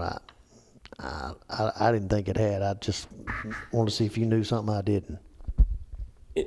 The ditch in question isn't really related to the resource extraction. I mean, the Hall Road crosses it, but that's the only attachment that they have. I think so. So it wouldn't affect that one way or the other. Is that what you're saying? Other than the Hall Road crossing the ditch, that's the only involvement. Okay. Howard? Council, my name is Howard Wall, and my wife is Sally Wall, and she owns said property there. And we were by there 4 or 5 months ago, and she looked over there and she was aghast to see all the rocks there. They aren't rocks, they're huge boulders. And I contacted Rick, and he said that he could get those out of there and clean it up. And we weren't able to bush hog around there because of this. And I mean, they are big boulders. And they were not out there when Sally moved away from the property, and I didn't take them out there. So we want to get it cleaned up. She's a farm girl, and she can't stand to see something messed up and fouled up. Thank you very much. Thank you, Howard. I got a question for Mr. Wall. Mr. Wall? Howard, let's have some questions here. Sir, I know this house is all the way around, and there's gonna be a pond filled with water. Do you have any plans of fencing it so maybe kids don't wander off and get drowned? I think that'd be a good idea. I don't have any trouble with the pit. My concern is subdivision and houses all the way around it. Would you mind fencing it so kids couldn't get in it?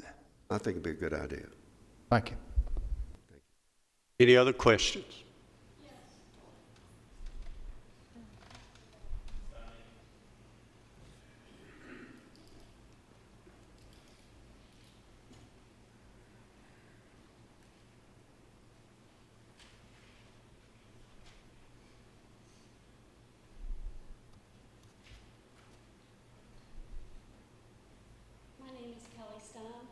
Husband spoke to you earlier.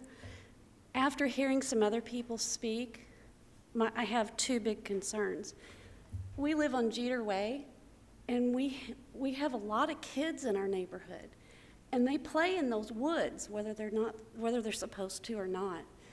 If there's a fence put around the pond that ends up being there, I'm concerned about how this affects our neighborhood, how it looks, because I agree that it's an eyesore right now with these rocks, but I'm concerned about safety, whether it be for kids or for anybody else. Cutoff Road is 2 lanes, but it's narrow. And I can't imagine, I see kids going between that neighborhood up towards the top and our neighborhood, and we don't have sidewalks. And I'm concerned about dump trucks and whatever else is going to be at this site going back and forth. So I'm concerned about how is the property going to look after it's done, and then safety. Thank you. Thank you. Anyone else? We'll close the public hearing. Chairman, I don't know where the rocks came from. Obviously, they weren't there in the first place. But one way to clean up the property is to get the rocks out and create something that's in better condition. That's my. Go. Mr. Chairman, I'm prepared to make a motion. Go ahead. I make a motion to approve with a fence built around it so kids can't get in and get around. You have, And no Sundays, no Sunday work. we have a second. I'll second that. Have a motion and a second. Call the roll, please. Keith Bratcher, Yes. Joe Crowell. Yes. Joe Machoto, Yes. Jerry Sartain, Yes. Thane Cantrell. Thane Cantrell. Yes. And Motion I did carries. declare that was the end of the public hearing, I think. Okay. If I didn't, that was my mistake. I think I said that. If I didn't, I was thinking that. But you can't record my thoughts, can you? Okay, the next item we have is first Verizon Wireless. And what do you have on that, please? Thank you. Application 2014-27 involves the property located at 6068 Williams Road. It has frontage along Williams Road as well as Midland Road. The property is residential low density, and they are seeking special exception approval for a wireless communications monopole tower measuring 150 feet in height. The site is 17 acres in area, and the applicant has submitted plans demonstrating that it meets most of the criteria contained in our ordinance. Also, as requested, the staff has received a third-party consultant review, which was passed out at the meeting at 4, and it cites that the reviewer indicates that the applicant has met the threshold to justify a new facility at this location, and the proposed facility has been designed in accordance with all jurisdictional requirements. The site qualifies under the state of Tennessee statutes and is in compliance with the Telecommunications Act of 1996, and they recommend that the application is approved with conditions that the applicant submit approved SHPO and NEPA analysis reports. Applicant shall provide FAA determination of no hazard or accept the findings of Cityscape. An applicant shall provide certification by a Tennessee professional engineer that the structure shall be designed and constructed to meet ANSI EIA TIA 222G for Rutherford County. That's a code. And then the tower shall be constructed with sufficient feed line access ports at appropriate elevations at the base of the tower for a total of 4 wireless service providers of like antennas and feed lines. And those are the recommended conditions by the third-party reviewer.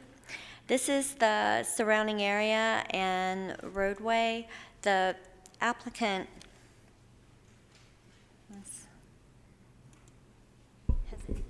supplied us with a survey showing the approximate location of the 100 by 100 area that they are leasing from the owner. We've not received any phone calls regarding this proposed application. This is an elevation of the tower, and then just to show you the lease area in relation to the overall property boundaries. and just the site plan itself. And the applicant can go over the coverage maps with you, and that concludes our presentation. We have anyone here representing this? If you come around, please.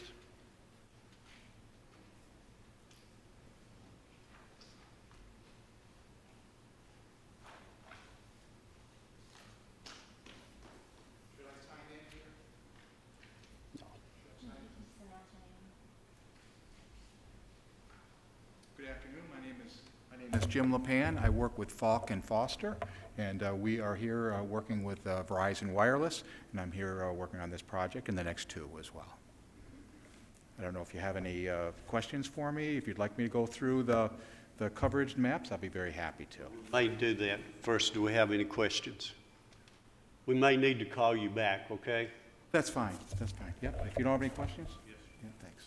We'll open this for a public hearing for anyone who'd like to speak on this request. Close the public hearing.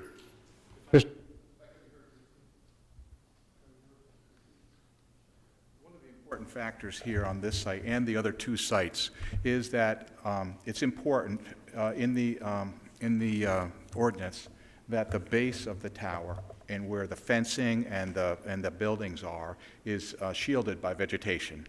And in this particular case and in the next two, these are in heavily wooded areas. I've been to these sites, and you know, I'm sure you have too.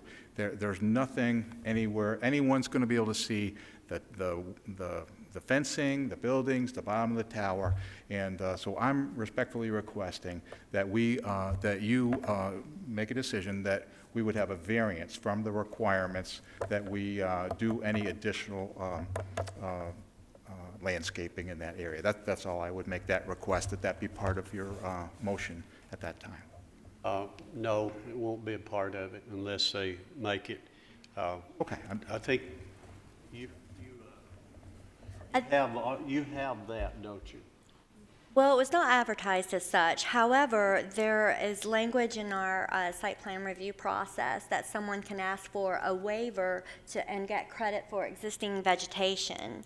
Because this is just a zoning approval, you'll have to go through the site plan review, which is a technical review of meeting like our landscaping requirements. And at that time, you can submit a letter and plan indicating what you are proposing, and you can seek credit for the existing vegetation, and that will be taken into account. Okay, so is there anything then and I apologize for the confusion, is there anything for me to ask from this board so that we'll move forward to our next review?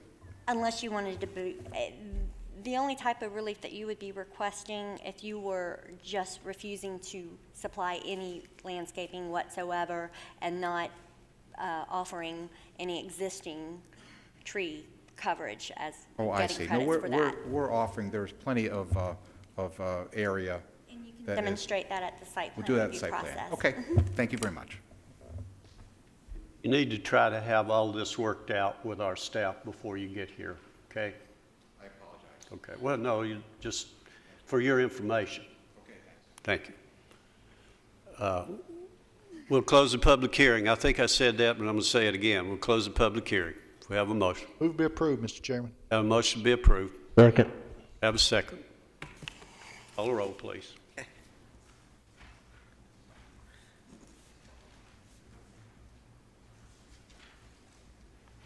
Keith Bratcher, Yes. Joe Crowell, Yes. Joe Machado, Yes. Jerry Sartain, Yes. Thane Cantrell. Yes. Motion carries. The next item is the Verizon Wireless, which is on Ruby Drive. Okay, what do you have on that? I'm sorry, this one is the one on Armstrong. I'm sorry, we need to back up one. This is the Armstrong Valley Road, okay? Application 2014-28 involves a property located at 3158 Armstrong Valley Road. It also has frontage along North Road and Whitus Road. And they are seeking special exception approval for a monopole communications tower measuring 190 feet in height. And the site is a 94.5 acre site located in the residential medium zone. And Verizon Wireless is proposing this tower. It's a 100 by 100 foot lease area that they're getting from the landowner or leasing from the landowner. And they want to erect the tower and related facilities upon the property. The gravel access will be located off of Whitus Road and will be fenced. This is the surrounding area, and signs were posted along the 3 road frontages. We have received several informational calls regarding the application. A couple had concerns. Some of the concerns were that they wanted the tower located on their property, so that they were hoping to be considered for potential site. And this is the site plan. You can see the access road coming off of Whitus site itself, and the elevation of the tower showing the additional antennas in the site plan itself. The applicant has submitted a third-party review from Cityscape Consultants, and they find that the information submitted for this application meets and has provided adequate justification to support the proposed structure elevation of 144 feet. So, oh, I'm sorry, I've got the wrong one. It's all right. Continue. So much paperwork. No, it's all been confusing tonight on this paperwork. Apologize. Okay. That the site meets the threshold to justify a new facility, and the proposed facility has been designed in accordance with all jurisdictional requirements and state of Tennessee requirements, and is in compliance with the Telecommunications Act. And they recommend the following conditions, and the conditions are the same as what I read aloud in the previous report, as well as the emergency power generator shall comply with applicable county noise limits. So that's an additional condition that Cityscape recommends. These are the coverage maps, if the applicant wants to explain those and show before and after coverage areas. And staff finds that this meets our ordinance. That concludes our presentation. Well, we understand the coverage area. We've had enough training on that. Would you come back up now, please?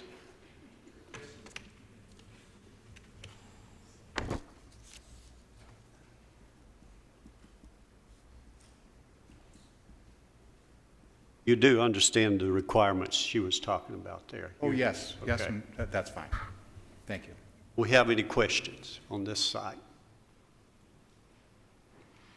Do you need any other comments or anything?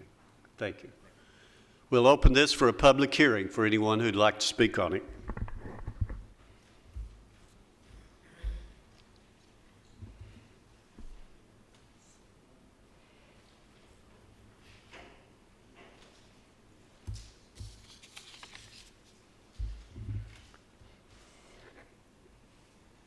Dr. Jones, good to see you. Been seated so long, I've gotten dizzy. I'm not sure I had planned to make a presentation.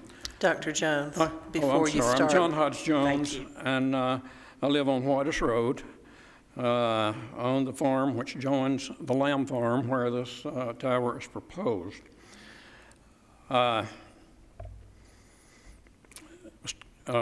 Chairman Cantrell and board members, thank you for allowing me to come and to present. I'm not here to stop the construction of this tower. The family that is getting this tower has been very close to my family, my father's family. We go back generations. And so I'm not here to stop what I would call the landfall, which comes to a family who gets this tower. But I am here to suggest that we move the site of the tower onto the Lamb property, where it will remain.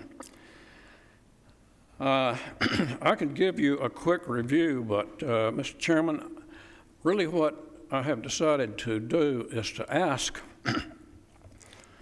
that you as a board direct Verizon, a representative from Verizon, not the one that secured the potential lease, but another representative that can be as objective as possible, to meet with me and the Lamb family during the next month and come back next month with a recommendation, and I believe at that time we can have the issues resolved.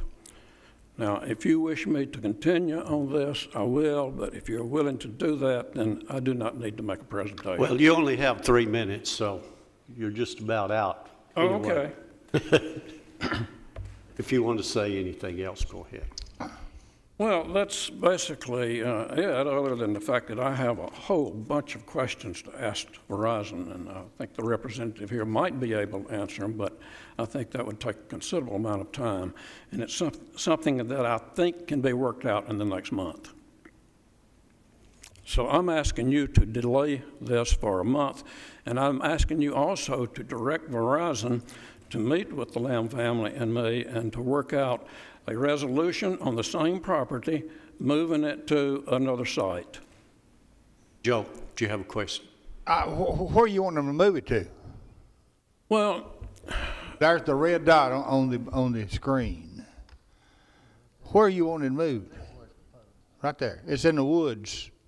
Can see. That red dot is absolutely in direct line with our home, where my wife and I sit in the evenings and we watch the sunrises. Where would you like it moved? Move the dot, Keith. Where would you like it moved? North. Move it over north. North? Further north, almost to the end of the wooded area. Right there? North. No, that's not. That's north south. Is up. Yeah. I wanted to move it over into that area. Would the Horizon man object to that move?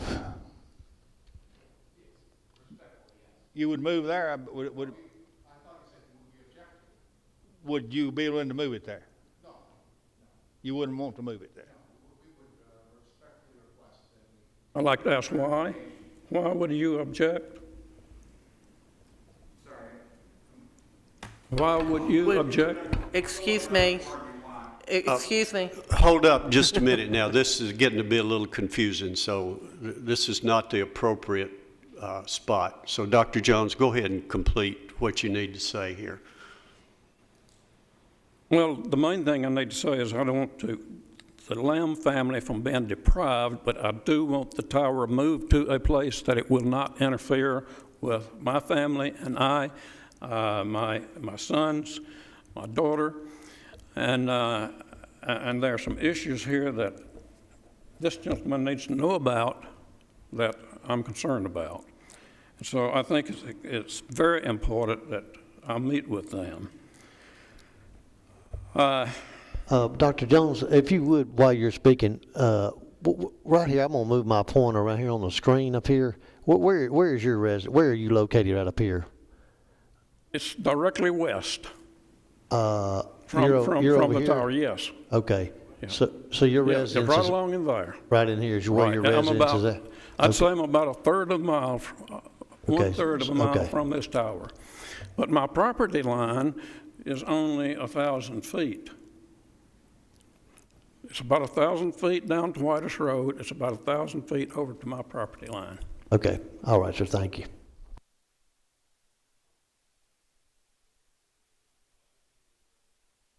Well, I can go ahead with my presentation, but I do think the resolution would be to let me meet with Verizon as well as the Lamb family and come back here next month. You're going to have, we've already reached the 3 minute. To be fair in this, you're going to have to say what you need to say quickly, and we'll open this for anyone else who'd like to speak on it. Okay. Verizon initiated a contact to my brother, Wendell Jones, probably known to many of you as WT, to put the tower on his property. And for various reasons, basically regarding his privacy, that the lane would go close to his house to get to that property. The lane would be an open lane in which other people could get on without it being controlled. And he referred a Mr. Williams that worked with Verizon, who was attempting to get these contracts established. He referred Mr. Williams to me. He was the Verizon representative. I took him to a good site on our property, my property, my son's, my children's property, and he looked at the site. He liked the site. It was about 1,000 feet off the road. I considered it an area that would not be disruptive. And we got into negotiations on it. He made an offer, I made an offer. I was aware of what these towers have been going basically for over the years. And a week later, I had not heard from him, and I called him. And he did not answer. I left word over his answer machine. 2 days later, I called him again, the same thing happened. About 2 days later, he called my wife and said that he had given the contract to someone else. He did not say who.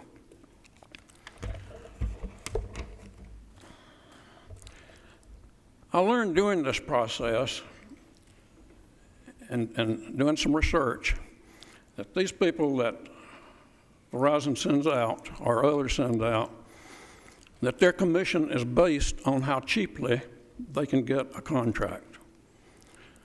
And to me, that's poor business. When I found out where the property was going, I found out that the tower was going to be put exactly in a direction where we have spent our reflective, pensive leisure time on our back porch, basically year-round, because we have a heater on the back porch, and we do put plexiglass in the windows over the Dr. line. Jones, you run out of time. You need to finish up, please. Oh, I informed Mr. Williams that I would be at this hearing. And I thought that since I had informed him that I would be at this hearing to speak, I felt like that they would be in contact with me. Well, they did not contact me. And this is the first chance I've had a chance to speak regarding this issue. I may say that it interferes with our quality of life. It depreciates the values, which I'm sure you all have heard this before. But most of all, it jeopardizes a beautiful building site, which my children and grandchildren have considered a number of times, and it is the very corner of this property, facing Whitus Road. And I just do not feel that it's necessary that they choose the site, that we can go to another location on this site. Now, I know what they're going to tell me. In fact, Mr. Williams said this. He said, well, if we go, we'll have to put a tower that'll put a light on it. Well, I have some questions. I have several questions about that. And, but since my time is about up, let me say, Dr. Jones, the board has set these time limits, and I'm sorry, but you're going to have to stop now. well, there have been others who've spent a whole lot more time up here tonight than I have. Thank you, I appreciate that. Yes, sir. But Next, anyone else? Still open for a public hearing.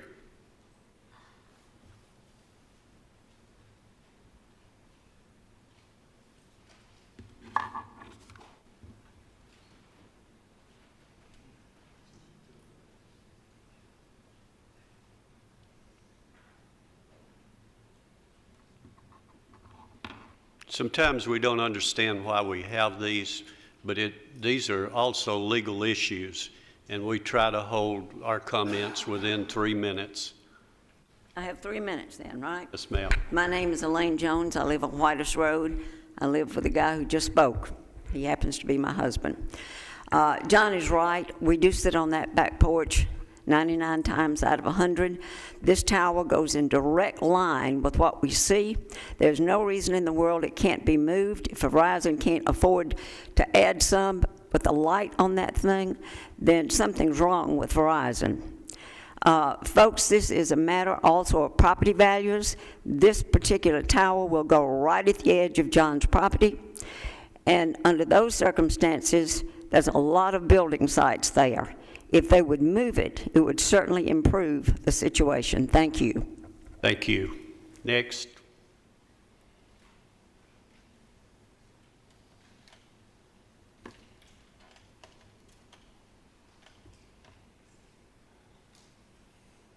Good evening.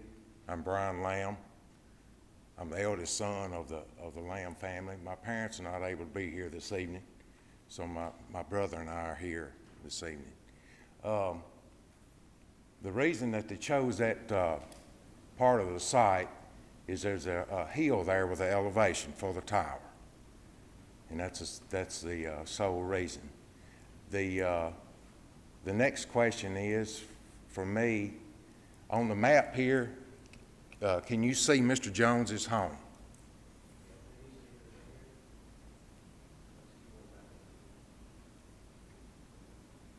Please go and make your comments. So that's my point. If you can see it, you know, on the map. Anything else? It's approximately a third of a mile or so away from where the tower would be. Thank you. Thank you. Next, anyone else? Close the public hearing. Mr. Chairman, I make a motion to approve. I have a motion to be approved. Do we have a second? Second.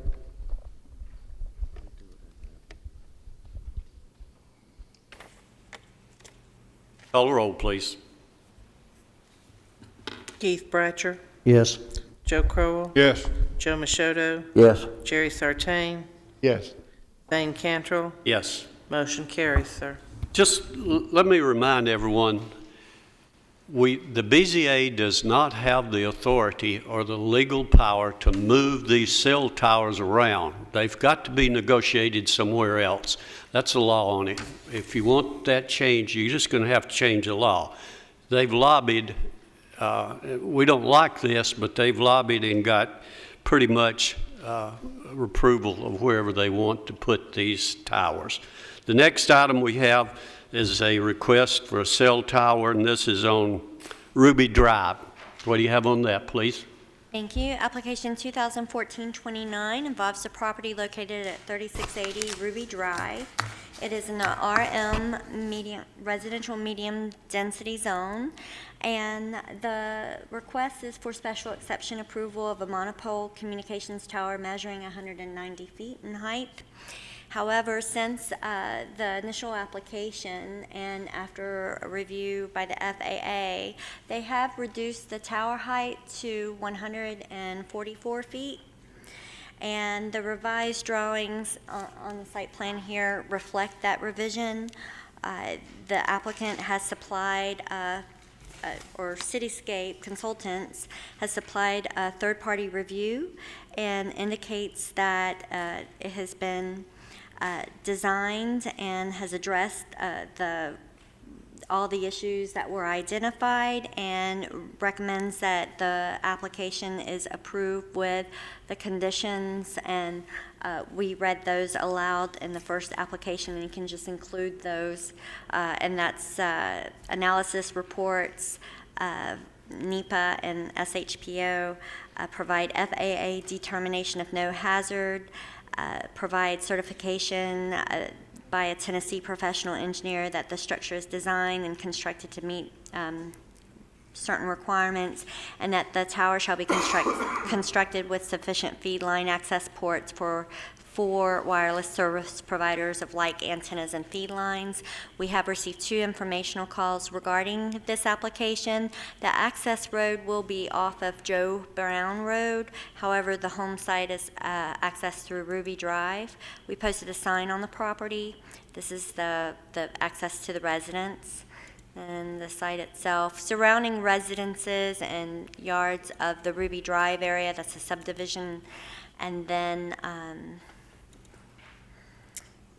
this is the Joe Brown frontage, and the approximate area of the lease site on the parcel and Joe Brown Road. And this is the survey supplied by the applicant showing the location in relation to the property boundaries, just the site plan itself, the elevation of the tower, and the site plan. And these are the coverage maps. And that concludes our presentation. Okay, we've had a presentation from these folks. We'll open this for a public hearing for anyone who'd like to speak on this. Close the public hearing. Do you have a motion? I move to approve it. Have a motion to be approved. Second. Call the roll, please.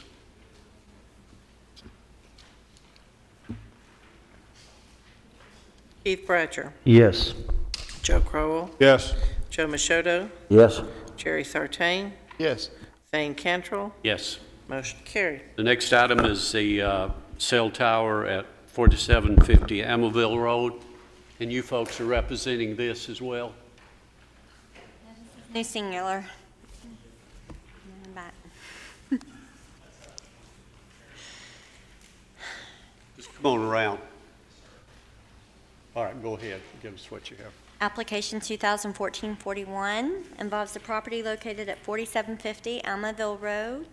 They are seeking special exception for a monopole communications tower measuring 154 feet in height in the residential medium density residential zone. Sorry.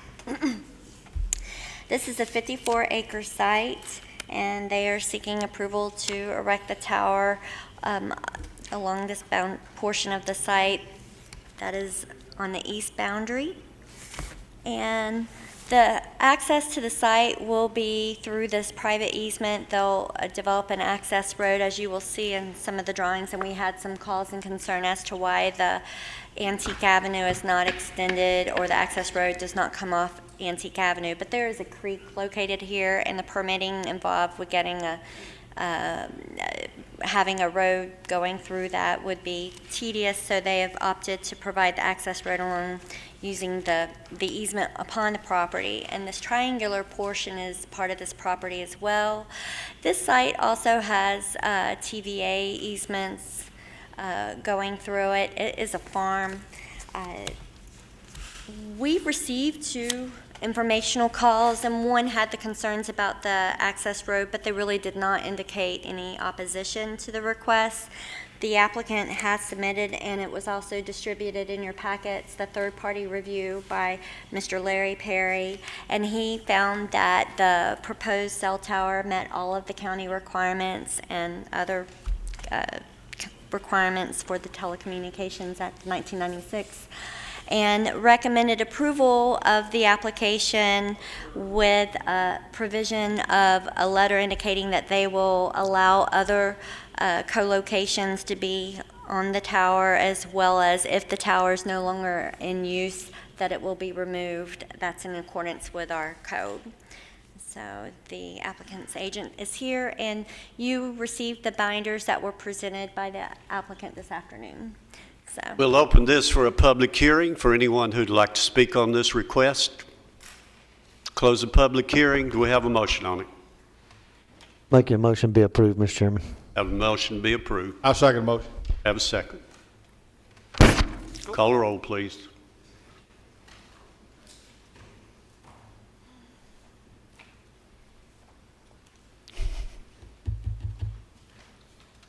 Keith Bratcher. Yes.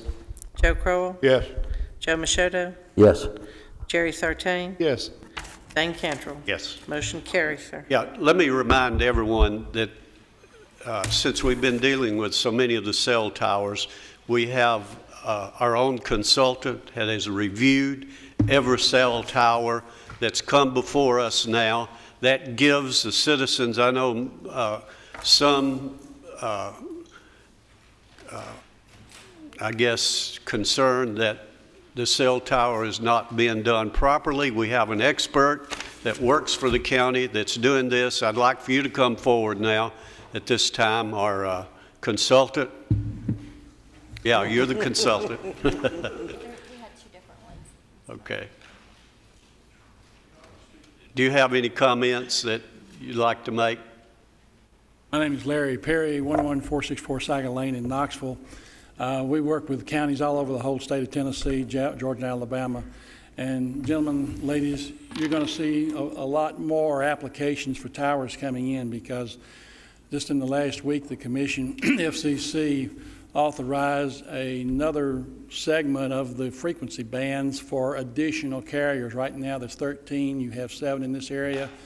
Look for probably another 9 in between now and this time next year. So the good news is most of the towers are going to be for shorter. They're not going to be as tall as the ones they've been, because they don't need the coverage area. But just be sensitive to the fact that you're going to be seeing a lot more of these things. We appreciate you reviewing all of these and making sure that they do comply with our standards. And also, I agree, Mr. Chairman asked me to make sure that you guys, and we have so far, that you have our report at least 2 weeks in advance of your meeting here. So, yes, Joe. Is there going to be a possibility that they might be able to use some of the towers that's already up for what yes, you're talking about? That was your requirement. That's in your ordinance. And also, if you'll notice in all of the recommendations, that they include a letter to that effect. Now, you're going to find one carrier that we've had trouble with all over the southeast that won't let anybody else on their tower, but if they come in here, we'll catch it. Thank you, sir. Good job. Any other comments or questions? Thank you. We appreciate you reviewing all of these. We are adjourned.